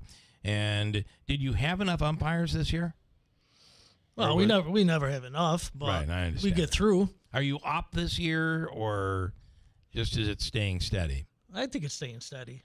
Yeah, I mean, what do we have? About 10 new ones this year? We did, but I want to say we started the year with the lowest we've had in 20 years, they said, which was roughly 60 guys. Yeah, 60, maybe a little over 60. Excuse me, 60 guys and gals. I should say. Uh-huh. So classes, again, are coming up, February or March? We're always looking for people. End of February. End of February. It's something you should get into. Sal and I just wrapped up fall ball.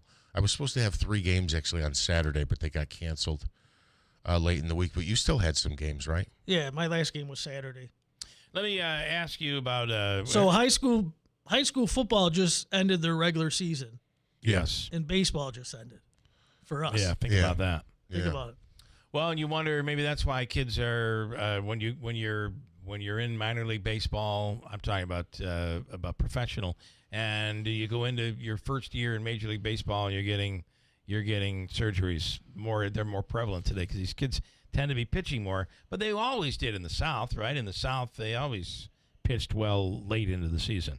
I want to ask you on the issue of the greatest players in baseball right now. On the East Coast, we're all talking about Judge and Soto.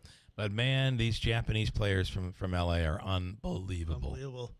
And they don't look it when they walk into the batter's box, do they? What's his name, Yakamoto? Yeah. He's got two complete games already. Yeah. In the postseason.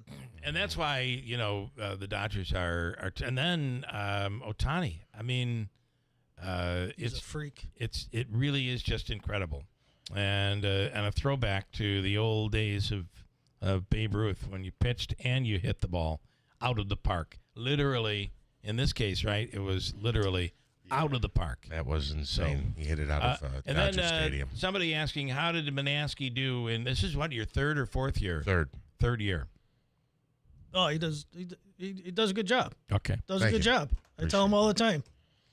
Appreciate that, Sal. He seems like he's been doing it for a long time. The reviews coming in, I got to say, we've heard Davey. We get people who message in and say, "Hey, Manaski was our ump," and what do they say, Davey? Jeff does a good job. Yeah. Okay. He's got. I will say this about Jeff, and I haven't seen it yet, but the games I've done with him, he's got a cool temper to him. I don't. Yeah. So I haven't seen him. I haven't seen him blow up or anything close to that. I gotta say, I feel he like blows up on me when he calls me on the phone. Yes. not during the game. Knowing Jeff now for what has it been, like 12 years, 13 12, years? 13, maybe almost 14 years. He's been in that situation. I've always said about Jeff, the time he does blow up, the whole place is dying. Everybody's going. The place is going to be torched. Because you do have the ability of being able to hold your composure in and not explode. Where I kind of have more of a, I hold it until I can't hold it anymore. Yeah, I'm the same way. Yeah, and then it's usually worse than it should be. I mean, some of these games we do, come on, let's be real. They can go wacky in the first couple innings. And Jeff just, the games I work with, yeah, they can wear on you. Yeah. And he keeps us cool. All right. Anything else you want to talk in the world of? What's your World Series prediction? And Bill, you are all in on the Dodgers. You don't even think the Blue Jays are going to win another game.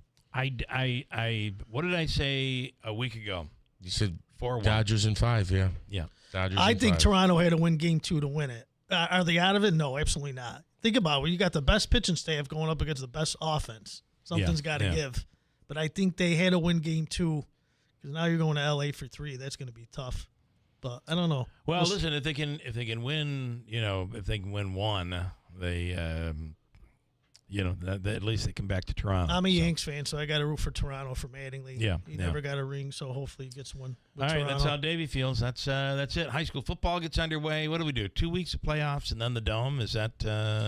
It might be 3. It might be more than that. Right. I think it's the weekend right before Thanksgiving is when they play the really is the that, class. right. I'll double check that. Well, all I know, Jeff's team is done. The jacket he's wearing right now, he's done. My team is done for the year already. So yeah, Cowboys, you're done. Yeah, they're done.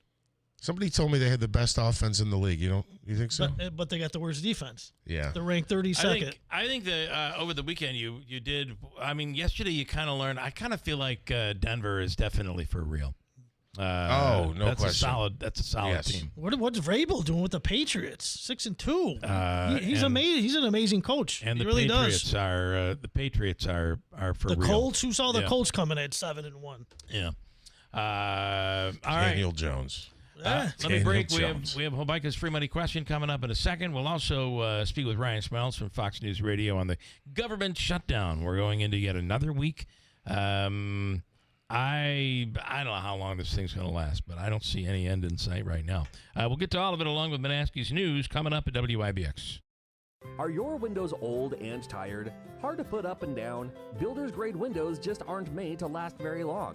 Patriot Home Solutions is a different kind of window company. No games or gimmicks, no long drawn-out sales presentations, just high-quality, custom-fit windows at reasonable prices made right here in New York. And right now, you can get up to $2,000 off new windows from Patriot and NYSERDA, plus 0% interest for 18 months. Most homeowners qualify for the savings, and income is not one of the requirements. So write this number down, 315-401-0440. That's 401-0440. Patriot Home Solutions will tell you right over the phone if you qualify. Don't miss your chance to save up to $2,000 on new windows. Funds are limited, so call before they run out. Learn more at callpatriothomesolutions.com.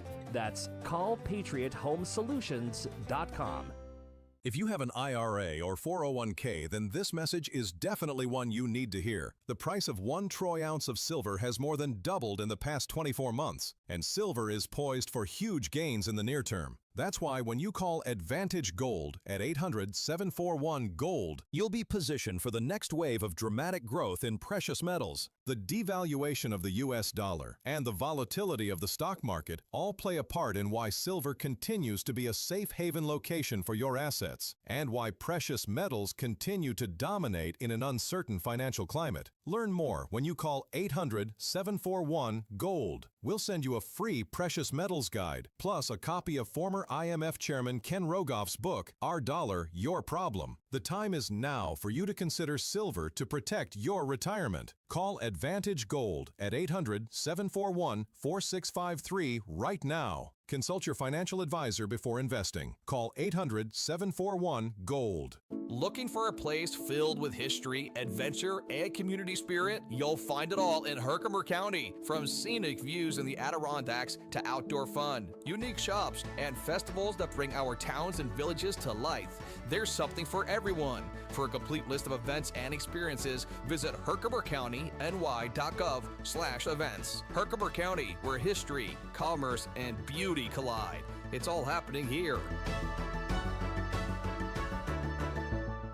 The City of Utica's Controller's race is one of the most important in recent years. It requires a person with the qualifications and proven hands-on financial experience needed to be our city's chief financial officer. That person is hands down Mike Sermonaro. Mike is a proven leader spanning almost 40 years of experience throughout city government and is known for his toughness, fairness, and his extraordinary work ethic. Vote for Mike Sermonaro for Utica City Controller, a proven and very capable leader. Paid for by Mike Sermonaro for Controller.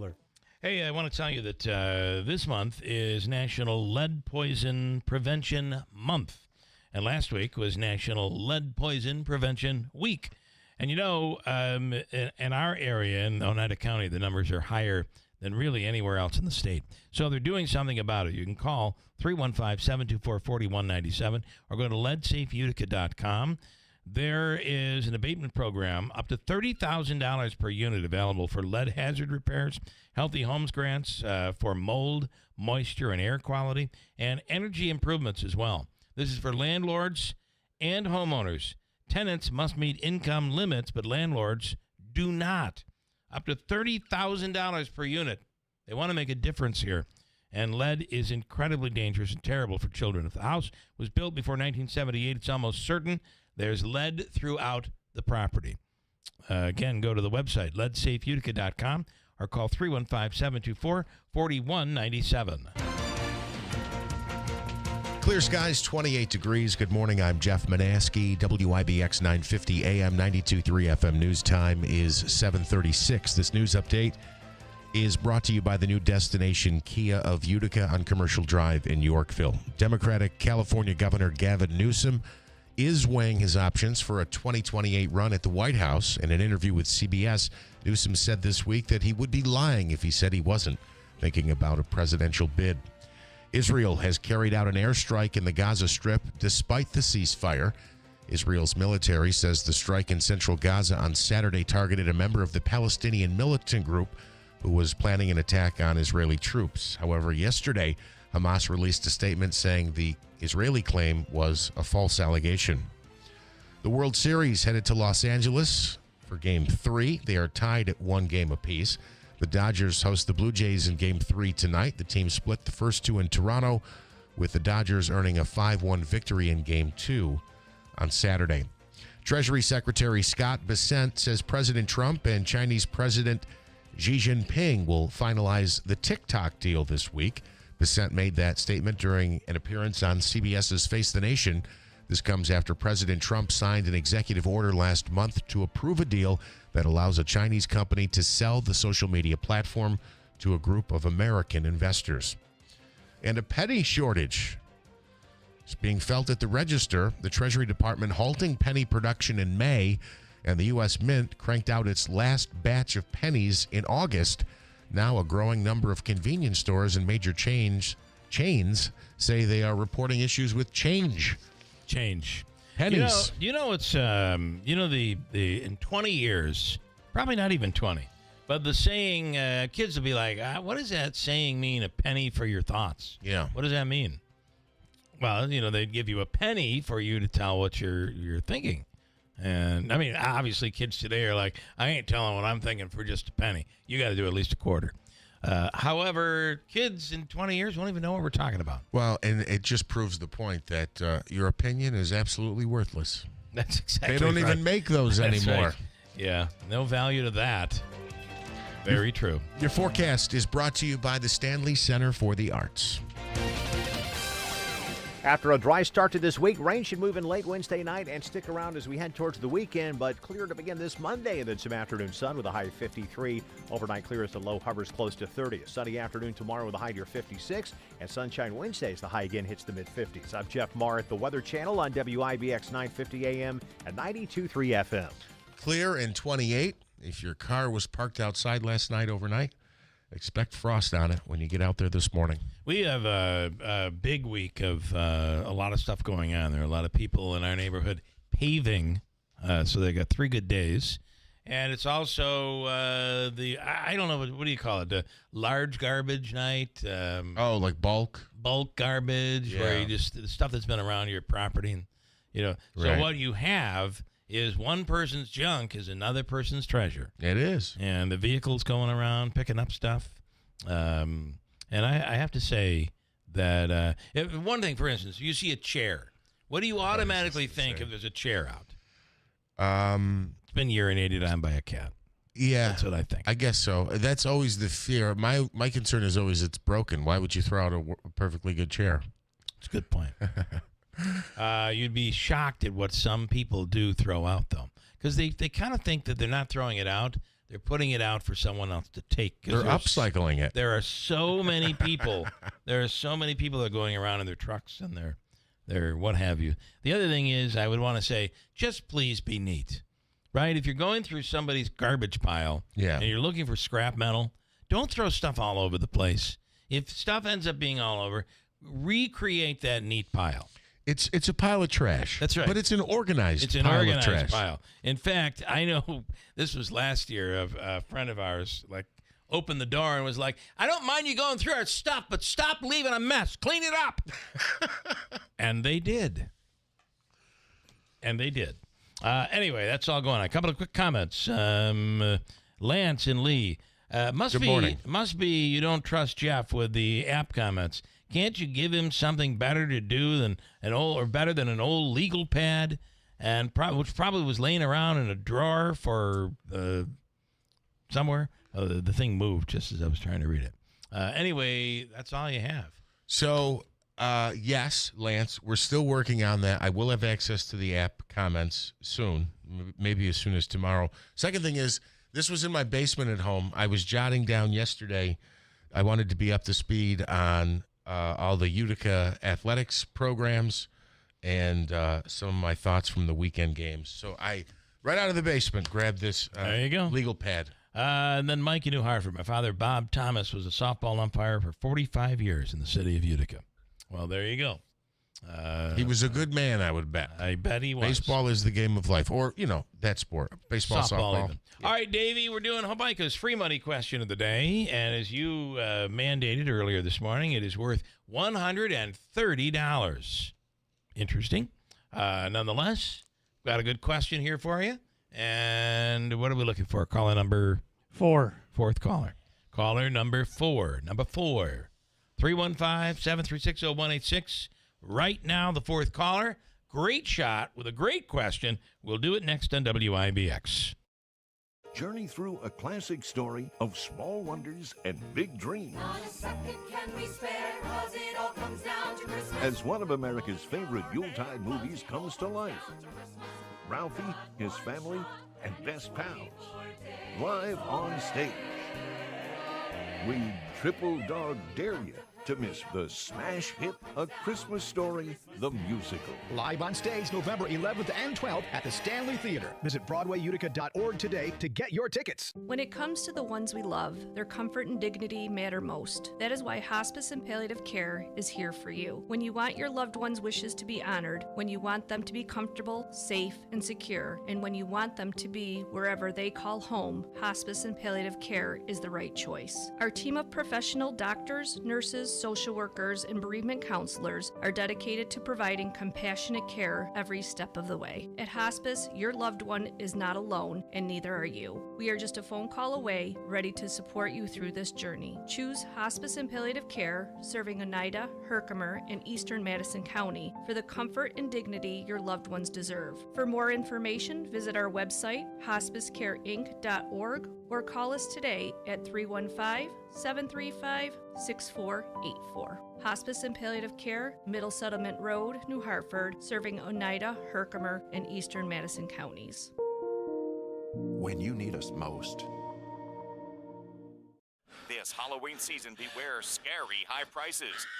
Head to Steve Ponte Chevrolet in Herkimer for spectacular savings. Looking for a reliable ride that won't drain your wallet? Their Car Bravo certified pre-owned vehicles are perfect for autumn adventures, from pumpkin patch visits to those ghostly late-night drives. Every Car Bravo vehicle comes with a certified warranty and low financing options. Right now, qualified buyers can lock into frightfully low rates starting at just 3.9% for 36 months on Chevy models like Blazer, Bolt, Equinox, Malibu, Trailblazer, and Trax. Plus, Steve Ponte Chevy is proud to offer a $250 incentive for all active, reserved, and retired military members. It's their way of saying thank you for your service. Hurry, these hauntingly good deals vanish after October 31st, so creep or crawl into Steve Ponte Chevy in Herkimer or online at stevepontechevy.com. Steve Ponte Chevrolet. Together, let's drive. All taxes and fees additional. Customer must qualify for top-tier credit through GM Financial. See salesperson for complete details.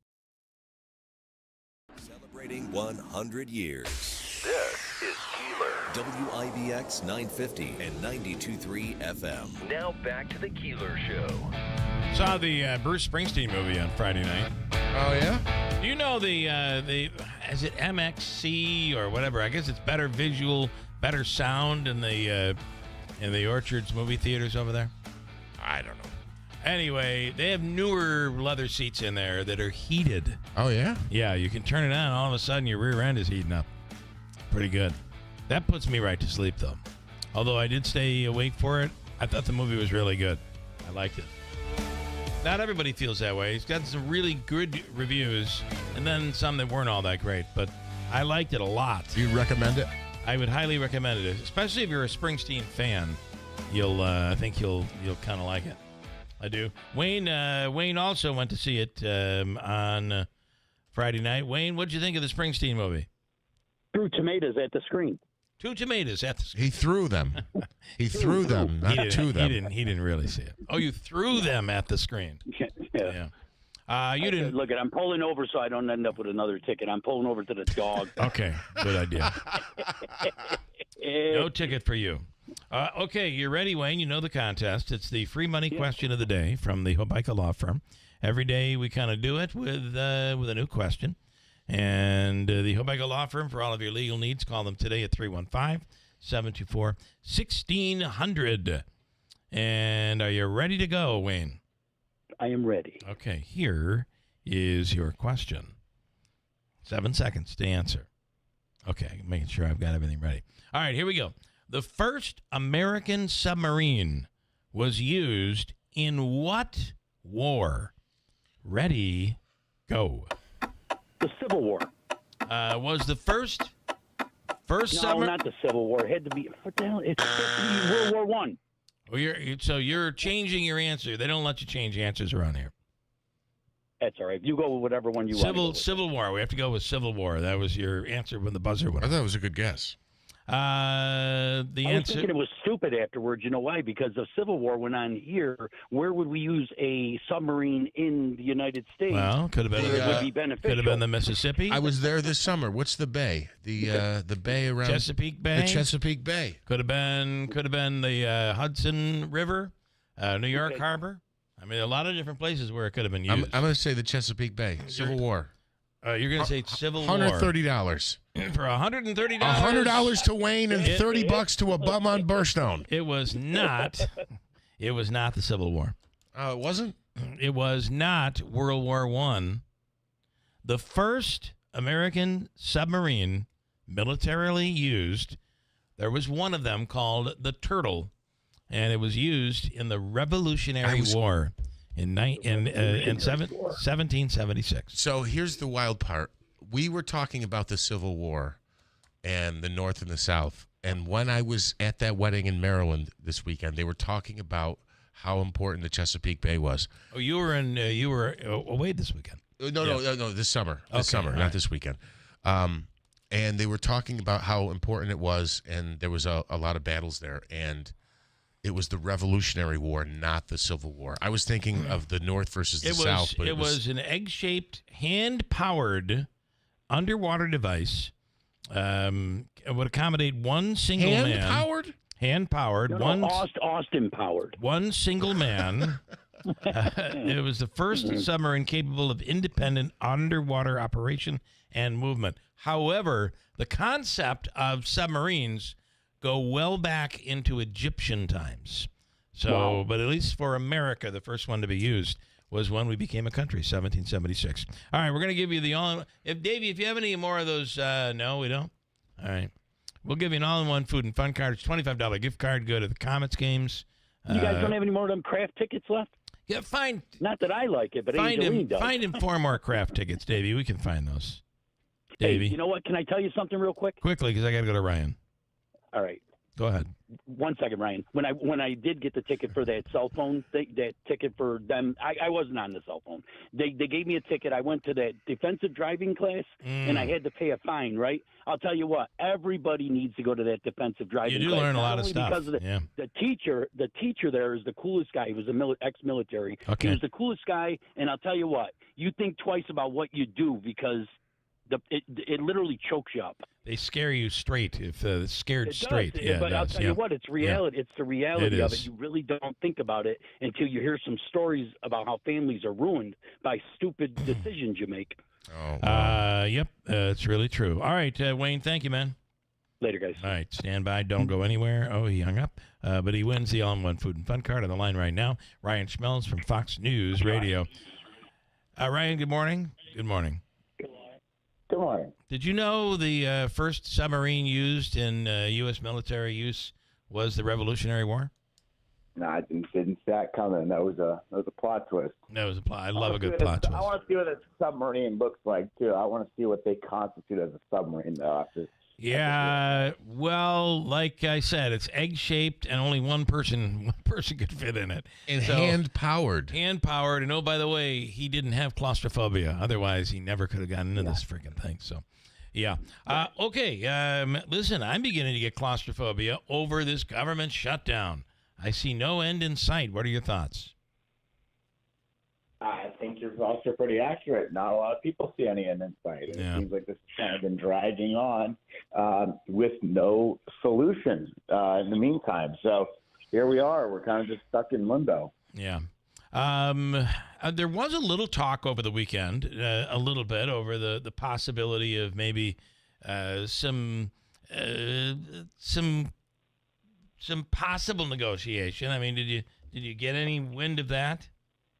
I mean, all the only negotiations I've heard about are the ones that President Trump is offering to have as soon as the government reopens. But nobody's saying, "Oh yeah, let's just reopen the government," or let's sit down and talk right now. The Republican stance, for the most part, and it's not really been moved off this, is that they'll negotiate as soon as the government is reopened. Yeah.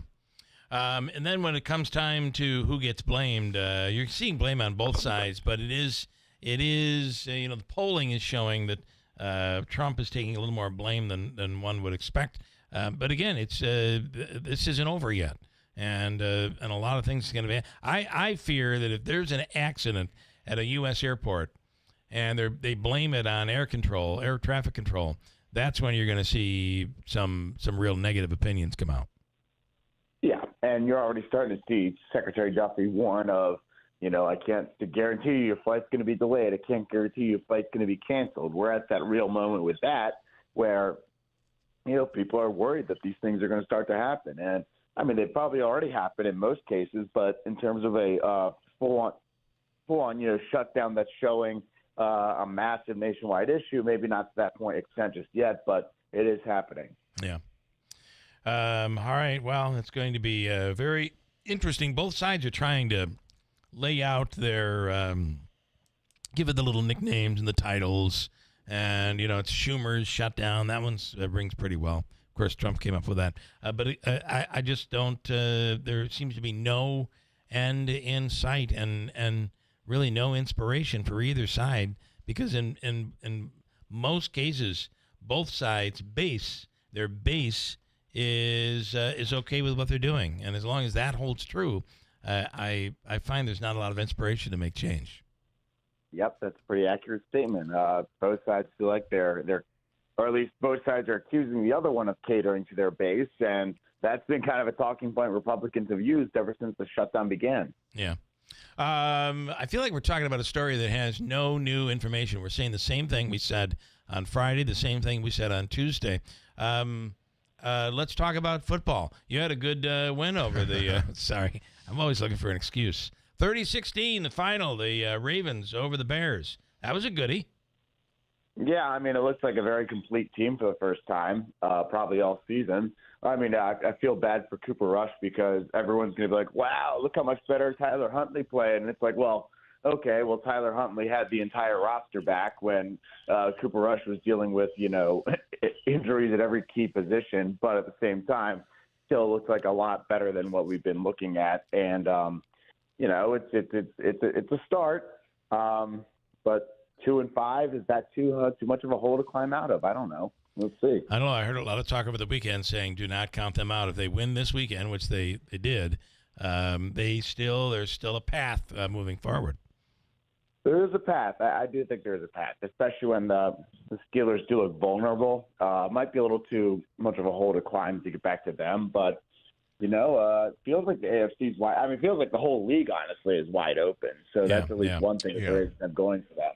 But, I mean, the question is going to be, it's like, even if your team is healthy or things get better, I mean, are they going to get better to the point that they can actually compete with the Bills, the Chiefs, and some of these other teams out there? Because, I think that's kind of the thing for Ravens fans. Like, well, do we want to blow this whole thing up and start over, or do we want to ride with what we have? And, I think there was already some tension going on between the fans and Harbaugh, and to say that have gotten any better, I mean, it's not really. So we'll see how the rest of the season goes. All right, Bills with a big win.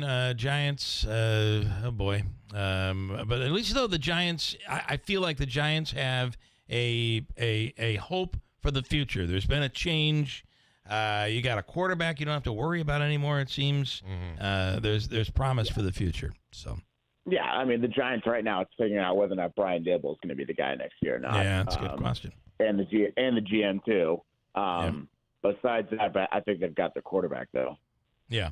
Okay. One last prediction. Your take. How many games does this go? Who wins the World Series? Well, Blue Jays. Really? I like it. All right. Why not? Why not? Why not? All right. Good stuff, Ryan. Thanks. We'll do it again. Have a great rest of the week. We'll talk soon. Sounds good. See ya. All right. Ryan Schmelz with Fox News Radio. The Falcon Clinic in Washington Mills. This year, a really big year it has been for the Falcon Clinic, as they've taken on many, many new patients to the point that they're saying it's been explosive and we need to take a brief pause. They'll accept new patients later on towards the end of the year or at the first of the year as they're looking for a new provider. And the Falcon Clinic continues to grow. Until then, if you are a patient of the Falcon Clinic, I highly suggest this osteopathic adjustment that is done. I do it once a month, lasts about 25 to 30 minutes, and it just puts you in a position where you're in the best case scenario, whether it be a back issue or aches and pains or whatever it is that you have going on. You're just in everything is flowing properly, everything is in alignment, and it puts you in a better position to move forward through the month. It lasts about a month. I do it monthly. You can check it out at the Falcon Clinic. The Falcon Clinic in Washington Mills.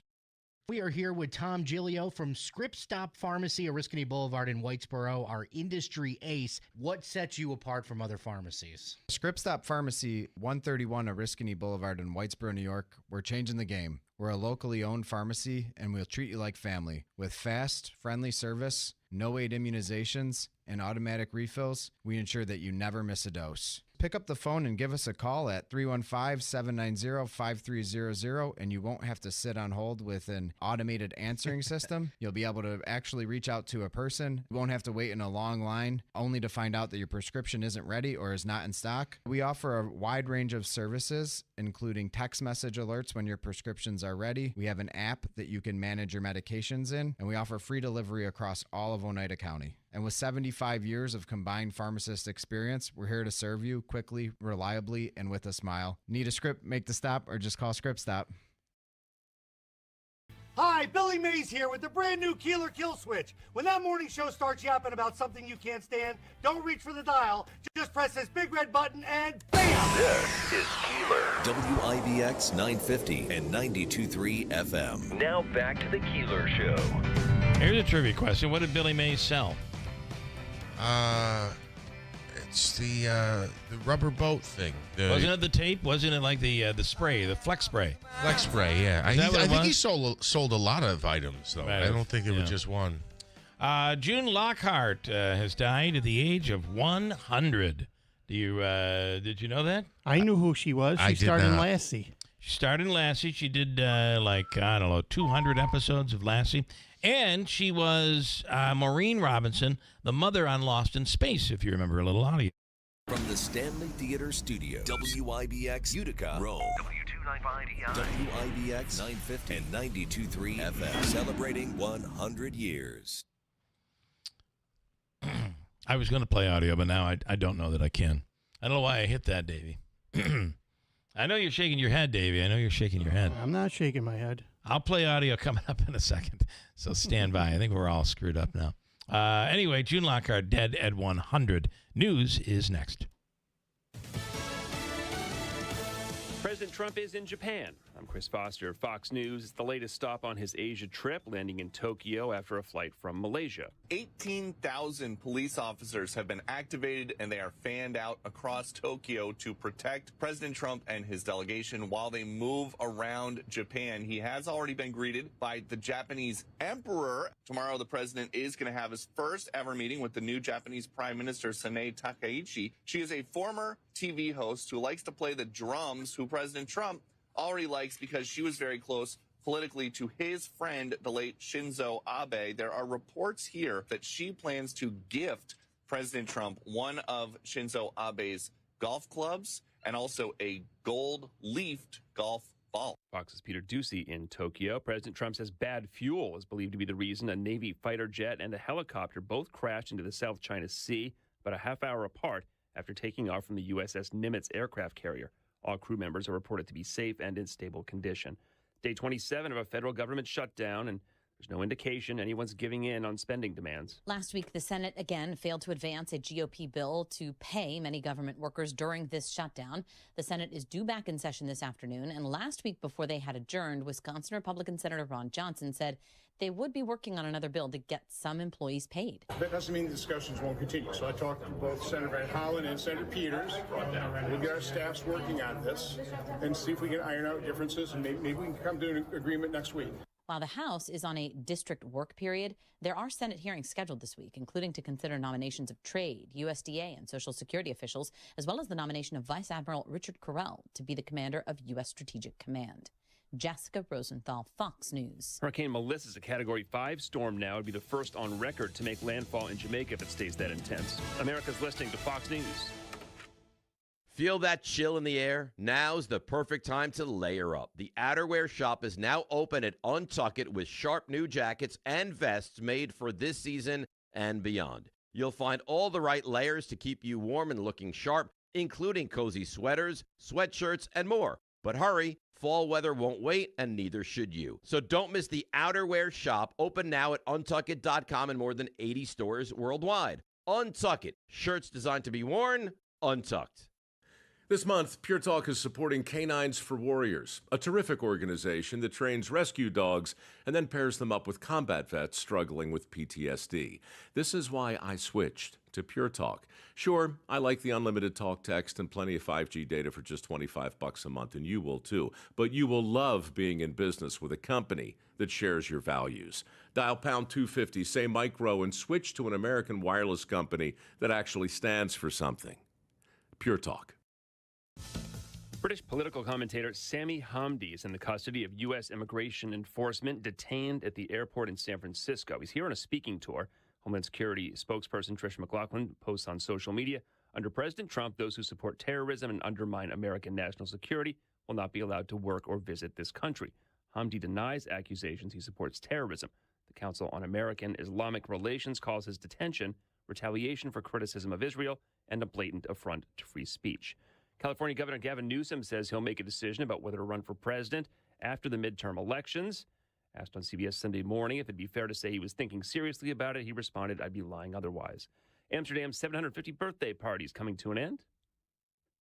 Amsterdam has spent the last 12 months wishing itself a happy birthday. Today they blow out the candles with one last, blowout. Happy birthday, Amsterdam! You're listening to a bunch of Dutch people enjoying a slice of birthday cake for their capital. The Dutch are party animals. One event this last year was a 9-hour-long rave. No wonder they've worked up an appetite. In fact, the final 3 days of the birthday year have seen a food festival fill Amsterdam's famous canal sides and squares. Jonathan Savage, Fox News. World Series moves to L.A. for Game 3 after 2 games in Toronto and a day off. The Toronto Blue Jays and L.A. Dodgers split the first 2 games of the best-of-7 World Series north of the border. An interesting pitching matchup for Game 3. The Dodgers going with Tyler Glasnow, who missed all of last year's championship run with an elbow injury, but did make 2 starts in the 2020 World Series when he was with Tampa, coincidentally against the Dodgers. Meanwhile, Toronto is giving the ball to Max Scherzer for what will be his 5th career World Series start. The 41-year-old struggled in the regular season, but was solid in his 1 playoff outing, allowing 2 runs in Game 4 of the ALCS. That's Greg Thompson. I'm Chris Foster, Fox News.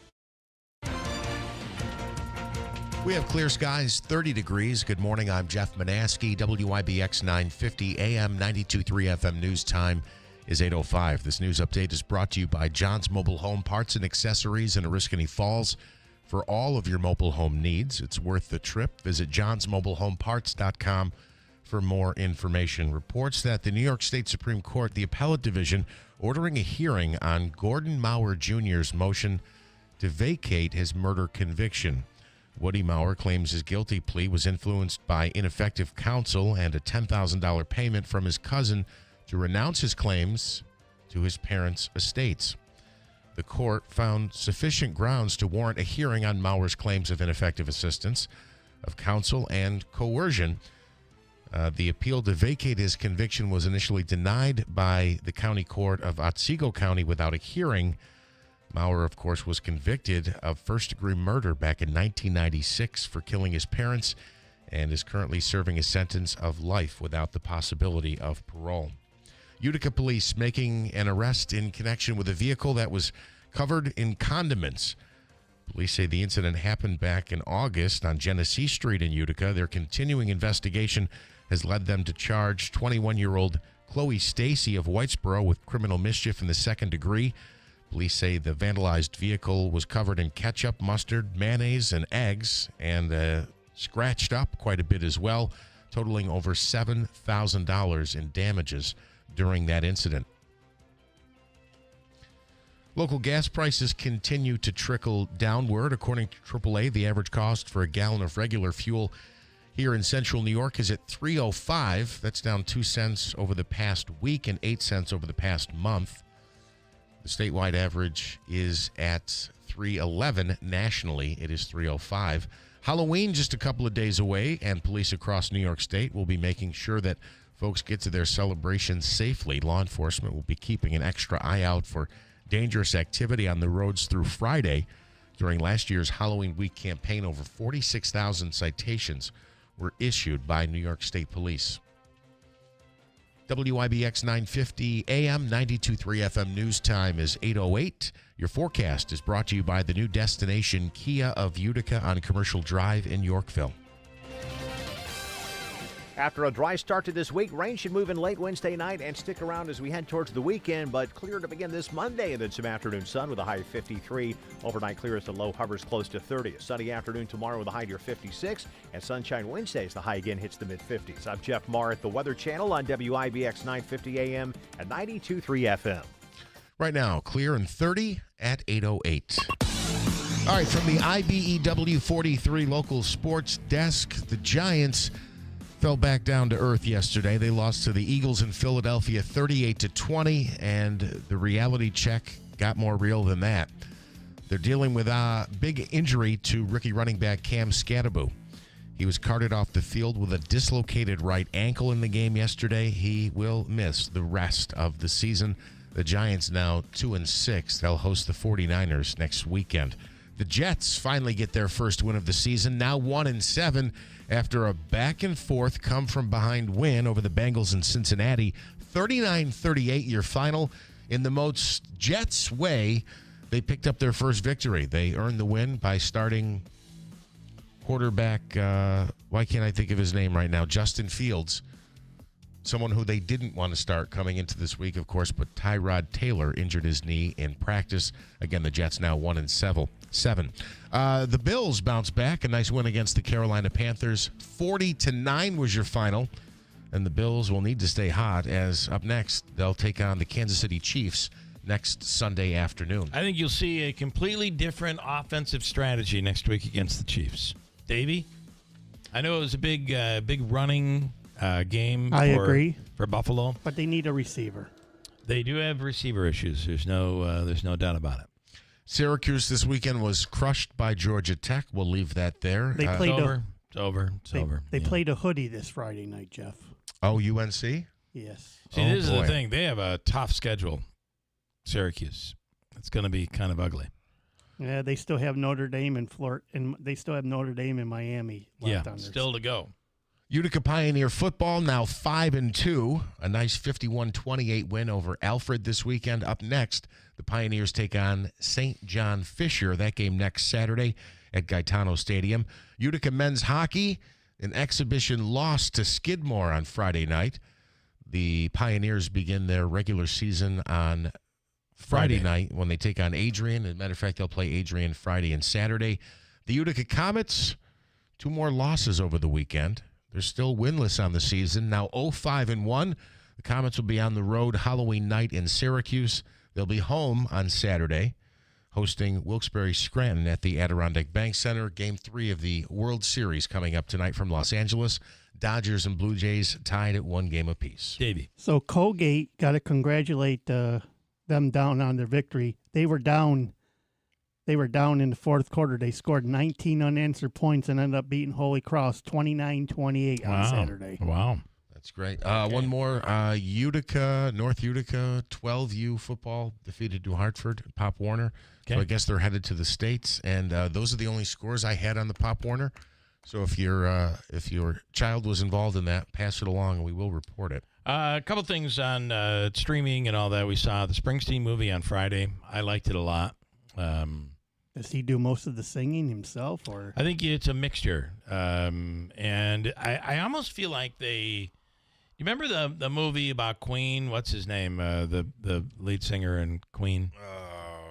Anyway, put me on the spot. They had the guy, Freddie Mercury? Yes. They had the guy who played Freddie Mercury, and it had been long enough where you're like, wow, that looks just like him. But the teeth, they really added like buck teeth to him to the point where it almost seemed to go too far. It looked kind of ridiculous. And one of the reviews I read about the Springsteen movie is this kid from The Bear, who is the actor who plays Springsteen, really doesn't necessarily look a lot. At times he looks like Springsteen, other times he doesn't. Yeah. And this review in the New York Times basically said, I appreciate the fact that they didn't try to, use prosthetics or whatever and change his chin or whatever in order to make him look like Springsteen. That actually was refreshing, and I completely agree. I liked it a lot. Did not realize the depression that he went through. Pretty wild. And then we also saw over the weekend it's the Ben Stiller's Parents documentary that I think Ben Stiller has done and directed. It's Stiller and Meering. Do I have that right? I don't think so. I almost thought this was the latest iteration of Meet the Parents or Meet the... No. It is it's Stiller and Mira. And it's the story of Ben Stiller's parents, and gets into him and his sister as they were growing up. It's really quite interesting. The parents, of course, both, you'll remember him from Seinfeld. His dad from Seinfeld. I was going to say, can you imagine Jerry Stiller being your father? Yeah, just think about that. Anyway, you get into some of that, and it's different than you would expect. I mean, it's a typical family. For us, so when my daughter was visiting schools, we were on a school trip visiting a campus, and we're riding up the elevator or down. I guess it was up the elevator, down the elevator. With all of a sudden, my wife begins to nudge me, and I don't know what's going on, and she won't say anything. But in there, so there's 3 sets of parents in the elevator, and she's kind of pointing over to the one over in the corner, and I looked, it just looked like some regular female, cute, pretty. Christine Taylor was the woman, and that was at the time they were broken up. They're back together now, but that was Ben Stiller's wife. Oh, really? And daughter that were in the elevator with us. I have no clue about this. They get off the elevator, and my wife and the tour guide, who's like a kid, are like, "Do you know who that was?" You realize who that was? Yeah, Christine Taylor. Hey, that's kind of cool. It was neat. Yeah, it was neat. I'm like, well, there's no way we're going to this school. This is going to be way too much money. And sure enough, it was. She was in Dodgeball. She was Marcia in the Brady Bunch movies. Okay. Yeah. And she is the wife of Ben Stiller. I don't think the kid ever went. I don't think the daughter went to school there. Now she's acting. What was it, NYU? Acting in movies, yeah. So this topic came up when we talked about Carmelo Anthony a couple of weeks ago, and I guess talking about a celebrity on a college campus, I'll squeeze this in here. I talked to somebody who used to be involved in security, and they said at even upstate New York campuses, larger campuses, including Syracuse University, you would be surprised at how much security is on the campus. Now, first of all, in some cases, you actually have Secret Service, and this individual mentioned. Well, remember, Trump's kid went to NYU, right? And so, obviously, I don't think he is anymore. There's serious security, disguised security on the campus, but they also said that a lot of times, private security and individuals will pose as students. That it's more common than you would think, where individuals pose as students because undercover. Yes, because so-and-so's son goes to a particular university, and oh, by the way, he's the CEO of some company and is valued at $45 billion. Well, and now you have, with all the money floating around in college sports, you have exactly with the NIL money, it's becoming more and more prominent. And but someone told me it's actually been that way for quite some time. That series was really good if you get a chance to watch it. Very interesting as the two of them were growing up in the 60s. Stellar and Mira growing up in the 60s and became what they ultimately became. Stop short! And then June Lockhart passed away. I mentioned that earlier. Thursday at her home in Santa Monica. She was 100 years old. She was Timmy's mom on Lassie, and the biochemist Maureen Robinson on Lost in Space. She was the mom for 3 seasons on Lost in Space. Here's audio on that.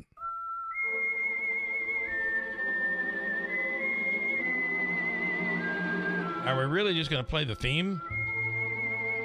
That's the only audio we have? That's the theme to Lassie. Yeah. This is it? Oh, here we go. Was this Lost in Space? I think it is. Okay, apparently we have no audio, just the theme. She was 100 years old. Wow. Coming up next, attorney Dave Longaretta in studio. He represented Nicholas Keefer in the Marcy prison trial, the COs. And, of course, Keefer found not guilty. This was a high, tense, very tense outcome. And as the jury verdict was read, you could feel that tension in the room. One of the guards, of course, found guilty of murder. The other 2, including Keefer, found not guilty. We'll speak with attorney Dave Longaretta next on WIBX. This station is brought to you by John's Mobile Home Parts and Accessories in Oriskany Falls. For all your mobile home needs, it's worth the trip. Visit johnsmobilehomeparts.com for more info. Some firsts you'd like to leave in the rearview mirror. Other firsts are life-changing. Nokian Tires invented the first all-weather tire 25 years ago to serve as a true year-round driving solution. We infuse our tires with aramid fibers for pothole protection, and we subject our products to Arctic conditions at the largest winter tire test facility in the world. Make safety your first priority. Nokian Tires. First things first. Visit Tallman's Tire and Auto Repair in Utica, Yorkville, Rome, and Herkimer, or online at tallmanstire.com. You're listening to Leaf Filter Radio, and the guru of gutter protection himself, Chris Coonahan, is here to take your most pressing leaf-related questions. Hey, everybody, Chris here. I understand we have Ron on the line. Ron, where are you calling from? Uh-oh. Ron, are you calling from a ladder? Well, I was. I wanted to ask Chris what I need to do to get my gutters ready to have Leaf Filter installed. Oh, Ron, you don't have to do anything. A Leaf Filter Trusted Pro will come out and clean out your gutters, realign and seal your gutters, and install Leaf Filter, America's #1 gutter protection system. So I didn't need to get on this ladder? Ron, Leaf Filter Trusted Pros are in your neighborhood and ready to help. Just visit leaffilter.com/radio to schedule your free gutter inspection and get up to 30% off. Thank goodness. What was that site? To get this special radio offer, go to leaffilter.com/radio for your free gutter inspection today and get up to 30% off. That's leaffilter.com/radio for up to 30% off. leaffilter.com/radio. See representative for warranty details. Hi folks, this is Rob Hilton. Your family is your greatest treasure. Is your estate plan ready to protect them when it matters most? At Hilton Estate and Elder Law, we understand the importance of getting it right. That's why we offer a free review of your current plan. Together, we'll assess it and provide honest feedback to ensure it truly works. No cost, no obligation, just confidence and peace of mind. Let's prepare for the future together. Schedule a free review today. Hilton, you know the name, they know the law. Hey, Central New York, this is Will Kane of The Will Kane Show, and you can now hear my show every weekday at WIBX. I do things a little differently when I'm behind the microphone because I turn it over to the listeners to learn and really dig into the issues that impact everyday Americans. The Will Kane Show lets you keep ahead of the headlines and understand what's really going on in the world with in-depth discussions from leading experts and the brightest minds. From politics to sports, nothing is off topic. Listen to The Will Kane Show weekdays at 6, only on WIBX 950 AM and 92.3 FM. WIBX. This is Keeler. WIBX 950 and 92.3 FM. Now back to the Keeler Show. Steve Ponte Mazda, Commercial Drive in Yorkville. Race-proven technology is now on the road and everywhere. They're all over the place, as Rick says. Save on a new Mazda lease and enjoy 2.9% APR financing on new 2025 Mazda CX-30s, CX-5s, and 1.9% APR financing on new 2025 Mazda CX-50s, 70s, and CX-90s. See the dealership for details. As Rick says, come in, let's make your deal on a new Mazda, where it's always easy to do business. Steve Ponte Mazda, Commercial Drive in Yorkville. It's Monday morning, believe it or not, Halloween week. Saturday night, Sunday morning, you'll set the clocks back by an hour. Oh, is that right? And This weekend? It'll be this weekend, yeah. And you'll be in the midst of, it'll be getting dark much earlier in the afternoon. So it was a beautiful weekend, and I had the opportunity to do some yard work, like kind of getting it ready for, because obviously once it starts snowing, you're really trapped as to what you can do. So it was a lot of mowing and raking, and I was even noticing it like, 4:15, just the long shadows from the trees, and it's getting darker earlier, and now we're going to lose a whole hour next weekend. I do enjoy that God is on my side. God blows all my leaves right into my neighbor's yard. Thank you, Lord. In studio right now is attorney Dave Longretta. David, good morning. Good morning, Bill. How are you? Good. I have a feeling somebody's going to be suing God soon over this. Not good.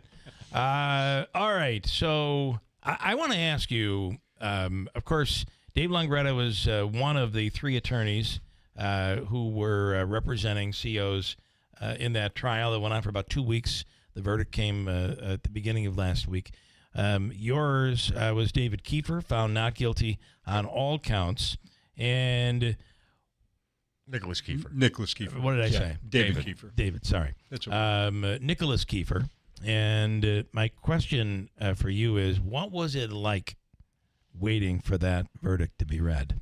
Very, very stressful. Yeah, I can only imagine. Yeah, it was. The jury was out for about 2.5 days, and I'll tell you that jury paid very, very close attention to those videos.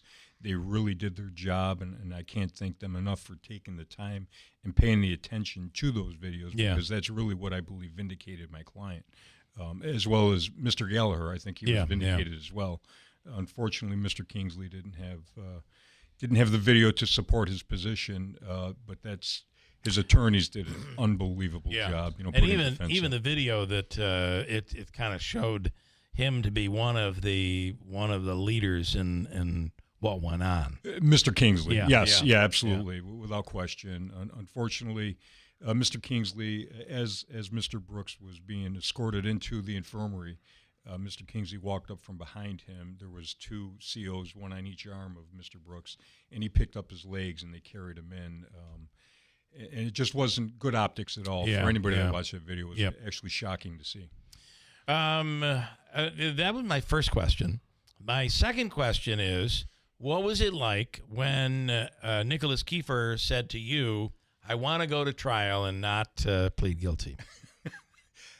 I was able to work out a plea bargain for Mr. Keefer where the special prosecutor asked him to enter a guilty plea to the gang assault in exchange for 8 years in state prison. And that probably would have been 4, right? He would probably serve behavior. 6 years. Okay. 6 years and probably 8 months if he accepted that. I see. And I'm kind of embarrassed, but I went to my client and I tried to encourage him to take that offer. The judge was encouraging me to. That's a good deal based on the risk. Based on the risk, because you're looking at life in prison. So based on the risk, I was very strongly encouraging my client to take that offer. And he has 3 young children. The oldest is 5. And he looked at me and he said, Dave, what is the lesson I'm teaching my children if I take this offer and plead to something I didn't do? Mm-hmm. And it really struck home to me. And I said, Nick, I can't argue against that. If you're doing this to teach your children a lesson, to accept responsibility for what you did and do not accept blame for something you didn't do, then by all means we're going to trial. And that's what we did. And to my client's credit, you're pleading guilty to being a part of beating a man to death. Yeah, without question. It doesn't matter how much of a criminal this person was, how good or bad this person was, you were in control of that situation, and you would be pleading to beating a person to death. Essentially, the gang assault was he with the assistance of 2 or more physically present, had the mental intent to cause an injury to Mr. Brooks. And my client did not. And to his credit, he said, no, I'm not going to do that. And my client is the master. I'm just kind of guiding the ship. So I took his lead, and thank God it worked out in his favor. Yeah. Did you feel how disadvantaged did you feel in a situation where, based on the video, your position was my client was doing what he was told, may have been involved in restraining, but wasn't hitting, punching, kicking, being tried with somebody who I think the video indicates maybe had more of an active role? I guess I'll just say it that way. Well, the jury certainly saw it that way. Certainly. Yeah. Does that, obviously that puts you at a disadvantage, right? Because you're saying we didn't go this far, and you're asking them to view it differently as a different situation. Sure, and that's exactly what we did. And I asked the jury right from the opening statement and the closing comments that we made to pay very close attention to the videos. There were 4 body-worn cameras. Nobody knew that the cameras were recording.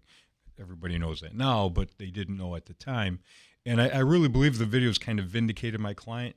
My client did absolutely apply 1 minimum amount of pepper spray to Mr. Brooks as he was being escorted to the infirmary, but he was not being compliant. And I'm not trying to listen. My heart goes out to the Brooks family. Same. It's also there's a part that he wasn't in the room when some of the things, not some at of all. the beating was being done. So he's treating this like any other unruly inmate. When you're in a prison setting as opposed to being outside like we are. Simple directions mean a lot. Those corrections officers, second by second, they're facing life and death situations. A toothbrush could be turned into a shank and you could be stabbed in the throat. And they hide these things anywhere on their bodies, on the facility itself. So those little directions mean an awful lot. And if the inmates, incarcerated individuals, are not complying with those simple directions, that could mean serious injury to a correctional officer. So you really got to have compliance, and that's what they're trained on, to make sure you have compliance. If they're not complying, then you are allowed now to go into the use of force policy. The use of force policy does allow for the application of pepper spray, which docs actually prefers over hands-on, which is what my client did. Is he applied the pepper spray, minimum dose. It didn't even hit him in the face. It hit him in the back of his neck and on his shoulders. Even the autopsy report didn't show any evidence of any pepper spray on the body, externally or internally. So my client really followed policy and procedure. He didn't exceed his authority as a correctional officer. At the same time, though, as an attorney, you realize you have a majority of women on this jury who may very well be sympathetic to, here's this man who was just beaten to death, and this CO came in and pepper sprayed him. It's very difficult. One thing is to look at something from the letter of the law and through regulations and following regulations. The other part of this is the human aspect of it. That's what a jury oftentimes. That's the big risk. Yeah, that was my big fear. You have the runaway juries. I was very, very nervous about that because, again, the optics of this video, when you first watch that video, I don't think there's anybody in the community that will say, oh, my God, these guys are justified in what they did. Right. It really takes studying that video over and over and over again to be able to pinpoint who did what, where, and when, to be able to say, okay, this gentleman is not as culpable. This gentleman is not culpable at all. This gentleman is very culpable. So that was one of my strategies. I think it was actually all the defense attorney strategy, to play the video as often as possible, try to desensitize the jury to the shocking nature of the video, and thank God it worked for Mr. Keeler. Yeah. So another strategy thing, and I'm curious how this played out. Obviously, 3 different defendants, 3 different attorneys. The defense collectively did not call any witnesses or present any evidence. Is that correct? That is correct. Was it like an all-for-one type of thing? Could you have, on behalf of your client, said, I want to call a couple witnesses, whether or not it pertained to the other 2 defendants? Absolutely. As a matter of fact, we had planned on calling a few witnesses. Kevin Ludebrand, he's out of the Albany area. He represented Mr. Gallagher. He planned on calling some witnesses. And after the prosecution had arrested their case, we kind of reevaluated, do we really need to call these witnesses, or do we have enough of a defense that we were able to build in the prosecution's case to not do that? Because why would you want to open a can of worms that could potentially backfire? Right. So there was a individual yet a collective decision. We're not calling any witnesses, and we just summed up after the people closed. Yeah. How do you feel having the trial, one trial with 3 with 3 accused? Was there any scared. negative? Scared. Yeah. I was very it was nerve-wracking. There's no question about it, because it does alter, as a defense attorney, it does alter how you cross-examine each witness. Yes, you're trying to create an emotion and a flow, and it's being interrupted by 2 other litigants here. Sure. If you're not the first person cross-examining a witness and you have 2 other defense attorneys that go before you, they probably will cover a majority of what you want to do. Yeah. So that does disrupt your flow somewhat, which I did find challenging throughout the trial. Some of the witnesses, I was the one that cross-examined first, so it didn't affect my flow at all. Right. And they were long witnesses. I think one witness, I cross-examined for about 3.5 hours. But there's a lot of material I had to cover with that particular witness to be able to make my points. Yeah. And knock on wood, I was able to do that. Wow. So have you had since any chance to speak to any of the jurors? No, I actually wanted to. I was hoping that at the conclusion of the trial, and the judge told them, you guys are welcome to talk if you want. Yeah. You certainly don't have to. And the jurors, I think, they put in 3 solid weeks. 3 solid weeks, and you have a lot of people who are not going to be happy with this verdict. Very, very true. And again, we're dealing with a tragedy here. I mean, Mr. Brooks did not deserve this. Nobody deserves this. What happened is totally inexcusable. So I think the jury wanted to get out of there because, number one, they did their civic duty and they wanted to go home. And you respect that, Yeah. And then from a legal, so taking your hat off for in this case, but from a legal standpoint, if you are one of the charged that accepted a plea bargain deal, and you see the outcome here, there's no recourse, right? Is there? I can't. There is. I believe there is some recourse because some of them, majority of them, have not been sentenced. I think one has been sentenced. Mr. Walrath, he was the individual who actually started this whole ball rolling in the wrong direction. He has already been sentenced, and he's already serving his sentence. Okay. The others I do not believe have been sentenced yet. So their attorneys may be contemplating, especially the people that may have watched something but were not hands-on. There may be some motions they may be contemplating to, maybe open up their plea to try to work out a better disposition for the clients. And of course, you have an upcoming trial in January. And then you have the other across the street. All of that. That's so. This was probably a big eye opener for people. I think for a lot of people. Yeah, I think they're now reevaluating the cases. However, different jury, different scenario, different evidence, different attorneys, different fact patterns. There's such a. I can't imagine to be you or, for God's sakes, the person charged having to make the decision. Do we cut a deal or do we go forward? I got to tell you, the Keeler family is a very, very loving family. The entire family was in the courtroom for the entire duration of the trial. They actually gave me a little statue that says Jesus loves you. Yeah. And I actually kept that in my pocket Yeah. Every day of the trial, and we were saying our prayers. And Yeah. Very, very nice family. But you're right. I mean, this one across the street, totally different fact pattern, totally different scenario, different attorneys, different prosecutors, because Bill Fitzpatrick is, I think everybody knows he is probably the most seasoned prosecutor, as far as I know, in the state of New York, and a true professional.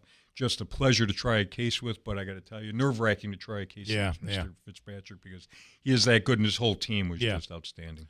So you don't believe there was an overreach on his part in this? No. I think Mr. Fitzpatrick was called upon by probably starting from the governor on the way down to be the special prosecutor. Obviously, Mr. Carvel, our DA, had a conflict because he's using a lot of these COs to prosecute other cases. Sure. So he was conflicted out. So it has to be a neighboring county. And obviously, Onondaga County is a neighboring county. Okay. And again, the most seasoned prosecutor in the state. Yeah. We're talking with defense attorney David Longaretta, was involved in the trial recently involving 3 Marcy correctional officers charged with murder. His client, Nicholas Keeler, and another, Matthew Gallagher, were found not guilty. Are they allowed to work as corrections officers? I don't know whether or not they will. But I believe all the COs involved were at least charged, were all dismissed by the Department of Correctional Services. There was an announcement made after the verdict came back by docs saying they are not going to be asked to come back to work for docs. Quite honestly, I don't know if they want to go back to work. Would you want to go back? I could see that, but the fact that the state came in and basically relieved them of their duties, and as it played out, they were found to have done nothing wrong. Is there a lawsuit possibility there? There is a potential for a civil lawsuit there, yes. I don't know if Mr. Keefer is going to avail himself to that. I don't know if Mr. Gallagher is. But I think there is definitely, the door has been open for a civil lawsuit without question. You mentioned Prosecutor William Fitzpatrick. After the trial, he was talking about this term or this policy, duty of care, and essentially saying that... Duty to intervene. Duty to intervene, yes. Which doesn't exist in New York, right? It's not. It does exist in New law. York, but it does not exist as a criminal statute in the state of New York. It is an employment directive. It is a civil remedy, and that was part of the prosecution. Was you have a criminal duty to intervene, but I don't think that's the state of the law. That's a tough one. I mean, to explain that whole process to the jury and the differences. But go ahead. Sorry. Well, no, I just was opening the discussion to. I guess the role of an individual, in this case a corrections officer, to step in when they think a line has been crossed versus I'm a CO who's rank and file and a commanding officer told me to do this, so I'm obligated to do this. Really what that fine line is, I'm sure there's a lot of gray area there. Sure, there absolutely is. And in this particular case, there was the sergeant right in the room as these assaults were taking place, the treatment room. And the sergeant, he testified during the trial, he did not say one word to stop this from going on. All it would have taken in my mind would be that sergeant to say, enough, stop it, cut it out. And I think everything would have ceased at that point. Yeah. That sergeant did not do that. He sat there, his body-worn camera was running. And he did nothing to prevent this, which I think is a real tragedy. Another thing you mentioned that's curious, when you say there were 4 body cameras, and at the time, I think you said the officers, the COs, didn't know they were on. Now, is that something where I believe with police officers, they have to activate it themselves, but in a prison system, does it self-activate, or does somebody from outside an area activate it for them? Which we learned about this in the defense of this case. These are Axon body-worn cameras. I think they're probably the same that are used by many law enforcement agencies as well as correctional officers. There's basically 3 settings. There's an off setting where it's not recording or picking up anything. There's the actual on setting where it is picking up audio and video, okay? And then there's the setting where it's powered on, but it is not recording, and that's called the recall video. And that will go back at least half hour. They're saying it could go back as far as 18 hours. Wow. But you look at 30-minute segments going back. Nobody knew about this recall video. And the way that they found out about it is the investigators with the Office of Special Investigations, they call it OSI, actually reached out and contacted Axon, who are out in Arizona. And that's how they learned about this recall video. Then they were able to download this video, and that's what set the whole ball in motion with the investigation. So while we say it's not recording, it's not manually programmed to record. It is still recording. It's still even recording. Though it's not quote on the standby. But you do not get audio, and it's not as high quality as when you activate it to actually record. Okay, so it's video, no audio. Gotcha. Correct. That's correct. That's why there was no audio. Good thing you guys found this. I mean, this is probably the smoking gun that it's the opposite of a smoking gun. It cleared your clients. It cleared Mr. Kiefer. It cleared Mr. Gallagher. Because it showed running time. It showed running time. That's correct. Yeah, it actually yeah. had the date and time on it. And you know, I kind of wish I had it all the way back to when he first came into Marcy, because then we would have had it all on video. Right. You know, but unfortunately we didn't. The officers that actually got him from the Mohawk facility, brought him in, didn't have their cameras on, or they were in their pockets where it couldn't record anything, so it didn't have anything to show. Yeah, wow. Without that recall, I mean, this would be probably a completely different conversation we're having. It would be, you know, and Mr. Fitzpatrick in his summation said, imagine this trial without that video. He said, I still would have indicted him, and you know, he's got an ethical obligation to do that, so I'm sure Mr. Fitzpatrick would have. And the other part of this is, imagine this whole thing happens and Brooks doesn't die. Now we never even knew it. We never would have known about it, and there wouldn't have been this what probably is going to serve as a huge learning experience. Bill, that is one of the charges that my client was the only one that was facing offering a false instrument for filing. The false instrument is the use of force report, and under policy, anytime there's a use of force, anybody that's involved in the use of force or observes the use of force must fill out these reports, from memos or this use of force report. And the testimony that we had was that the sergeant that was in that room had these gentlemen that were involved in use of force craft a story. Basically, they submitted 3 or 4 different versions of what actually took place. We don't know what those versions say because they were ordered to shred those documents. Wow. And they did shred those documents. And all we had was the final one that the sergeant did accept. Okay, and that turns out to be not the truth of what happened. They were instructed, do not include any use of force in the treatment room, do not include any use of force in the administration building, just talk about the walkway where the pepper spray was administered. Boy. Which was shocking to me. I think it was shocking to the jury, too. Yeah, yeah. Was your client also involved in that, what you just described? Because was there an additional charge of essentially filing a false document? Yes, out of the 3 defendants, I was the only defendant my client was the only defendant that was charged with offering a false instrument for filing. So he was directly involved in that. Wow. Yes. Wow. Yes. It's Mike here this morning saying the real takeaway of this should be an eye-opener for everyone is you are on camera always, it seems. Which could be a really good deterrent when it comes to bad things happening. But the takeaway is you never know when you're on camera. The body-worn cameras came in, I want to say, and I'm not talking about Department of Corrections, I'm talking in law enforcement, 6-7 years ago, maybe a little bit longer. I don't know exactly when. And I'm a huge advocate for it because, number one, it shows when law enforcement officers are doing everything by the book, and it is a huge protection for the law enforcement officers. Okay, that actually has prevented a lot of civil lawsuits when you didn't have cameras, people saying the officers roughed me up, they did that. Well, no, there's a lot of great officers out there. There's a lot of great COs out there. Nicholas Keefer is one of those great COs. These cameras are used to protect the COs, and if you have an officer that goes off the beaten path and they don't follow policy, it's going to be used to show, hey, you're wrong here. They can use that as a great educational tool and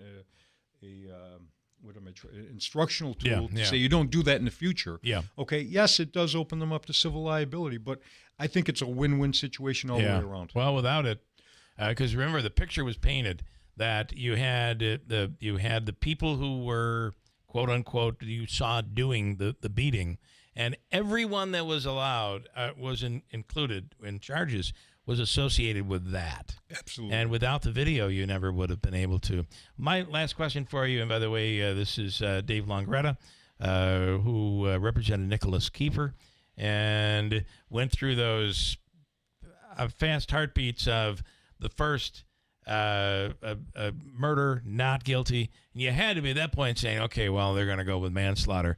And then not guilty on manslaughter and all the other charges.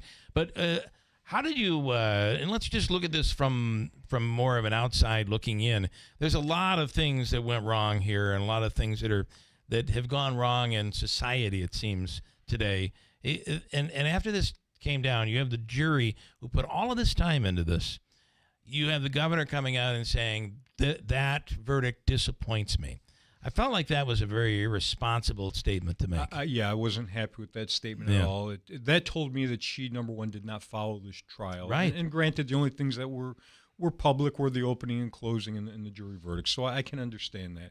But I would think that she was in contact with the prosecutors throughout the entire trial. Yeah. I think she should have paid closer attention to that. And listen, I understand she's extremely busy, but yeah, I did not think that was appropriate comment to make. I don't want to bring politics into it, but it's the one thing they all criticize Trump for is sowing doubt into the legal system.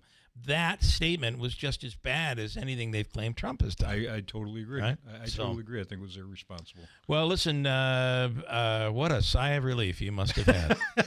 Finally, I could sleep throughout the night. Yeah. Wow. Dave Longretta, we really appreciate it. And it's so interesting in chatting about this. So. Thank you very much. All right. Thank you. Quick break, and we're going to stay down this road. Susan Ashline is writing a book on Gordon Woody Maurer. And that, very interesting, the book called Ungrateful Bastard, Gordon Woody Maurer. He has been granted another look at his case where he pleaded guilty to murdering his parents. Very interested. It happened right in this area in Richfield Springs. We'll get to that coming right up at WIBX.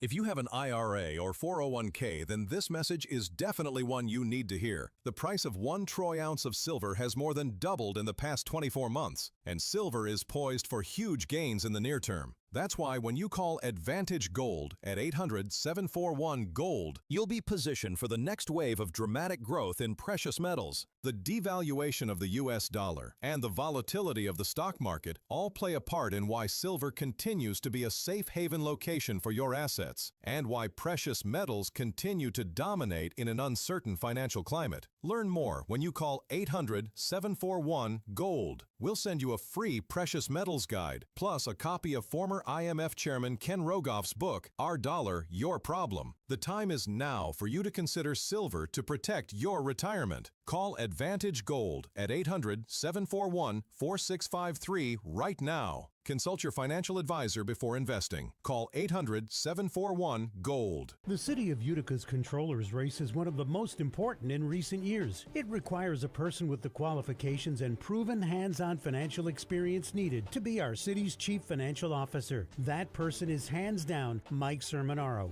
Mike is a proven leader spanning almost 40 years of experience throughout city government and is known for his toughness, fairness, and his extraordinary work ethic. Vote for Mike Sermonaro for Utica City Controller, a proven and very capable leader. Paid for by Mike Sermonaro for Controller. Don't overpay for your next mattress. Take advantage of Mattress Express's guaranteed lowest price program. Bring in any locally advertised price on a mattress we carry, and we will beat the price. Go to mattressexpressny.com. After a dry start to this week, rain should move in late Wednesday night and stick around as we head towards the weekend, but clear to begin this Monday, and then some afternoon sun with a high of 53. Overnight clear as the low hovers close to 30. A sunny afternoon tomorrow with a high near 56, and sunshine Wednesday as the high again hits the mid-50s. I'm Jeff Marr at the Weather Channel on WIBX 950 AM and 92.3 FM. Currently, it's clear and a very chilly 29 degrees currently. I want to tell you that Herkimer County, there's so much to see, so much to do. And before you know it, we're going to be talking about the winter outdoor things to do. Still, plenty of craft events and things that are happening, fall-like things, Halloween coming up this Friday. And, of course, the following weekend is the Herkimer County Craft Fair, which happens at Herkimer County Community College. It's not this weekend, but the following weekend. And you can go to the website, pretty easy, herkimercountyny.gov/events, and explore all the things that are going on in Herkimer County. It's where history, commerce, and beauty collide. It is happening in Herkimer County. WIBX. This is Keeler. WIBX 950 and 92.3 FM. Now back to the Keeler Show. I talked about this earlier in the week, and Davey said he did not have anybody that could fit into this, but I have a brand new tag still on it. It's like a $90 New York Yankees. Can you see this? Bedazzled. It's a bedazzled Yankee. Yeah, how about that, huh? It's a bedazzled. Look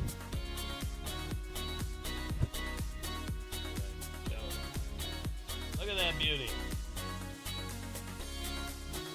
Oh, beautiful. Got the light blue sleeves, all of that.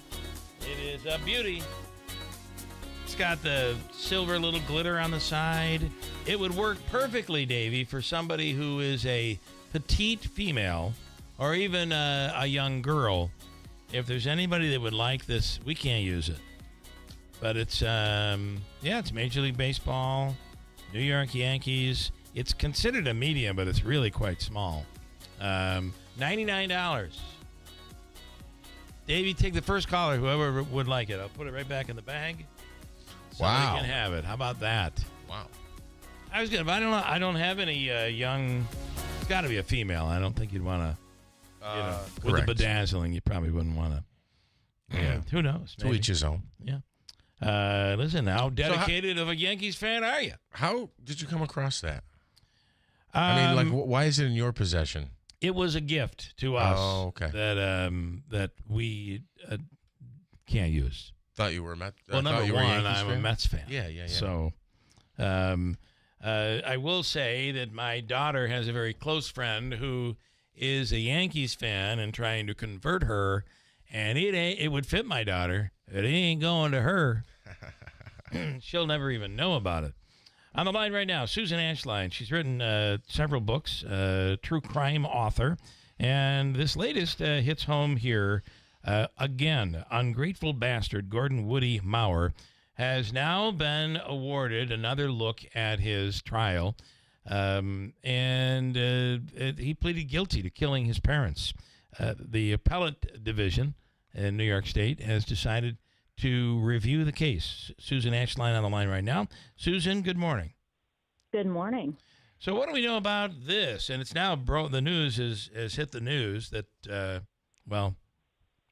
news has hit the news, that he's, at least they're going to take a look at his case. What do you know? Yeah, they sent it back to the lower court, so the Otsego County judge will now have to order what you could call a fact-finding hearing to determine whether or not it's factual that he was offered, Gordon Maurer, the killer, was offered a bribe essentially to plead guilty to first-degree murder to be spared the death penalty in exchange for his guilty plea. So he was offered a plea deal. Plead guilty, we'll spare you the death penalty. And then the allegation is that a relative came in and said, give you $10,000 if you take this guilty plea, waive the right to your inheritance, and the money was given to his attorney to pay him to make him comfortable while he was in prison. Of course, they're calling it a bribe, a pay for plea, and there's evidence that his capital defenders were not only aware of the bribe, but pushed him to accept the bribe. So now at this hearing, these former capital defenders from 30 years ago will have to come into court and testify under oath as to whether or not they were aware of this pay for plea, this bribe, and whether or not they pushed him to accept it. Wow. So the $10,000, it sounds like there's two separate issues here with the money. Was the money to plead guilty, or was the money to renounce the claim to the estate? And it sounds like when you're talking about coercion, those are two very, very different things. He was contingent on both of those. That's what he had to claims, take though, the right? Guilty plea. Yeah, okay. Yeah, and renounce his right to the estate. There's also another part to this. He's also alleging he got bad advice from his attorneys, that they told him, hey, the death penalty is going to be ruled unconstitutional soon, and when it is, you'll be resentenced, so likely to 25 years to life. And, of course, the death penalty was thrown out in New York State, but nobody ever got resentenced, and certainly he did not. Have you had a chance to interview Woody Maurer? Many times. I just talked to him last night. He said he feels like he won the Powerball lottery.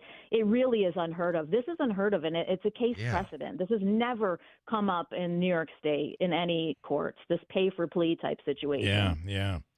What evidence does he have of the $10,000 offer? Is this documented and accepted by the prosecution, or is this his claim? Yeah. It is actually his claim. I watched the hearing for the appellate division, and the justices asked the attorney general who's defending or who's prosecuting the case, point blank, do you believe that there was a pay for plea? And he kind of said, basically, well, it's hard to deny it. They've seen the checks. The checks are there. Yeah, and there's a recorded conversation admitting it by his main attorney, admitted it to a private investigator, and there's a recording that the justices listened to. He's not denying that he killed his parents, right? Right. What would come out of this if, let's say he wins? Does he win a new trial? Well, so if he wins, he would get a new trial. However, you can't retry him. His main investigator, he's since died. The main players have died, and guess what? There's no more case file. It's been obliterated. It does not exist. I have some of it in my hands, and the bulk is in Gordon Maurer's hands. Wow. What's your takeaway on Gordon Maurer? His reasoning, wasn't there abuse, and that was his reasoning for killing his parents? Well, he was hopped up on steroids, so that was a mitigating factor. That was part of it. But a long-term abuse and sexual abuse by his mother is what he claimed. But I do believe that was true. Well, you believe Everything that was true? Coming to a boiling point. There's a. And then you add the steroids. That's something we didn't really consider back then. That is something that is absolutely considered today. For instance, we have a case right here where the person had gone off his medicine for schizophrenia and ultimately killed someone and only received a 7-year sentence because of the fact that he'd gone off his meds, either meds that aren't affecting somebody or meds that are. I think we are more tolerant of that today than we were 20 years ago. Yeah, more awareness of that. The roid rage. And like I said, that's considered what you would call a mitigating factor to the murder, meaning something you would weigh as, well, we have to look at this factor, and this is what, may have caused him to commit the murder in part. I do have to say, though, I guess I'll ask the question, Susan, should that relieve somebody's criminal responsibility whether it was steroids or if they were on a medication and then got off the medication by their own hand, the impact that it has, aren't people still responsible for their actions and their behavior? Yeah, that's a whole different subject, but I agree with you. No, I do think they are. And let's not forget, I don't think it really should be considered as far as you're not guilty because you were under the influence. Right. Especially when it's a willful choice to take or not take the particular substance. I do have to tell you, you add that though to years of abuse.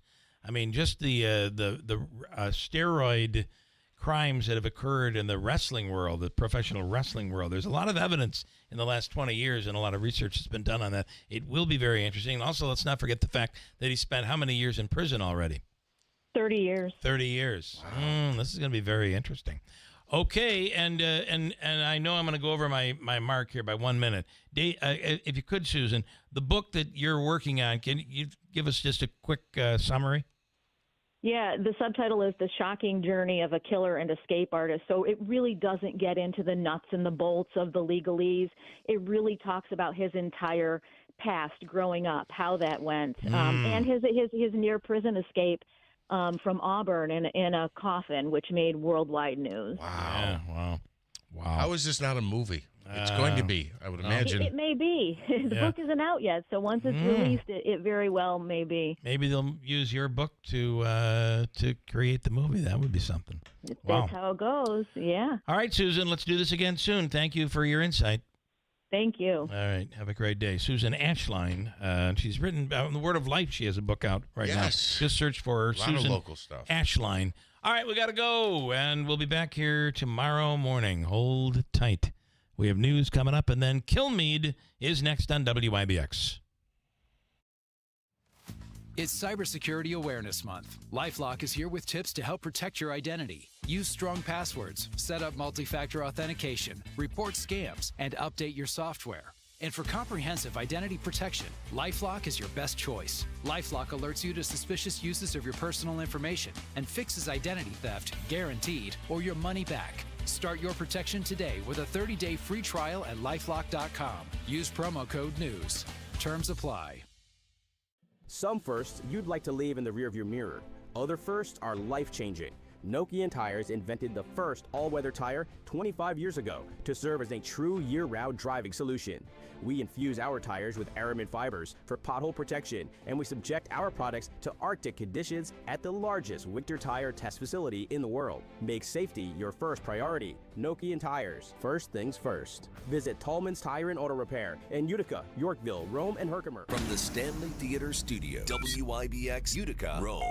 WIBX 950 and 92.3 FM, celebrating 100 years.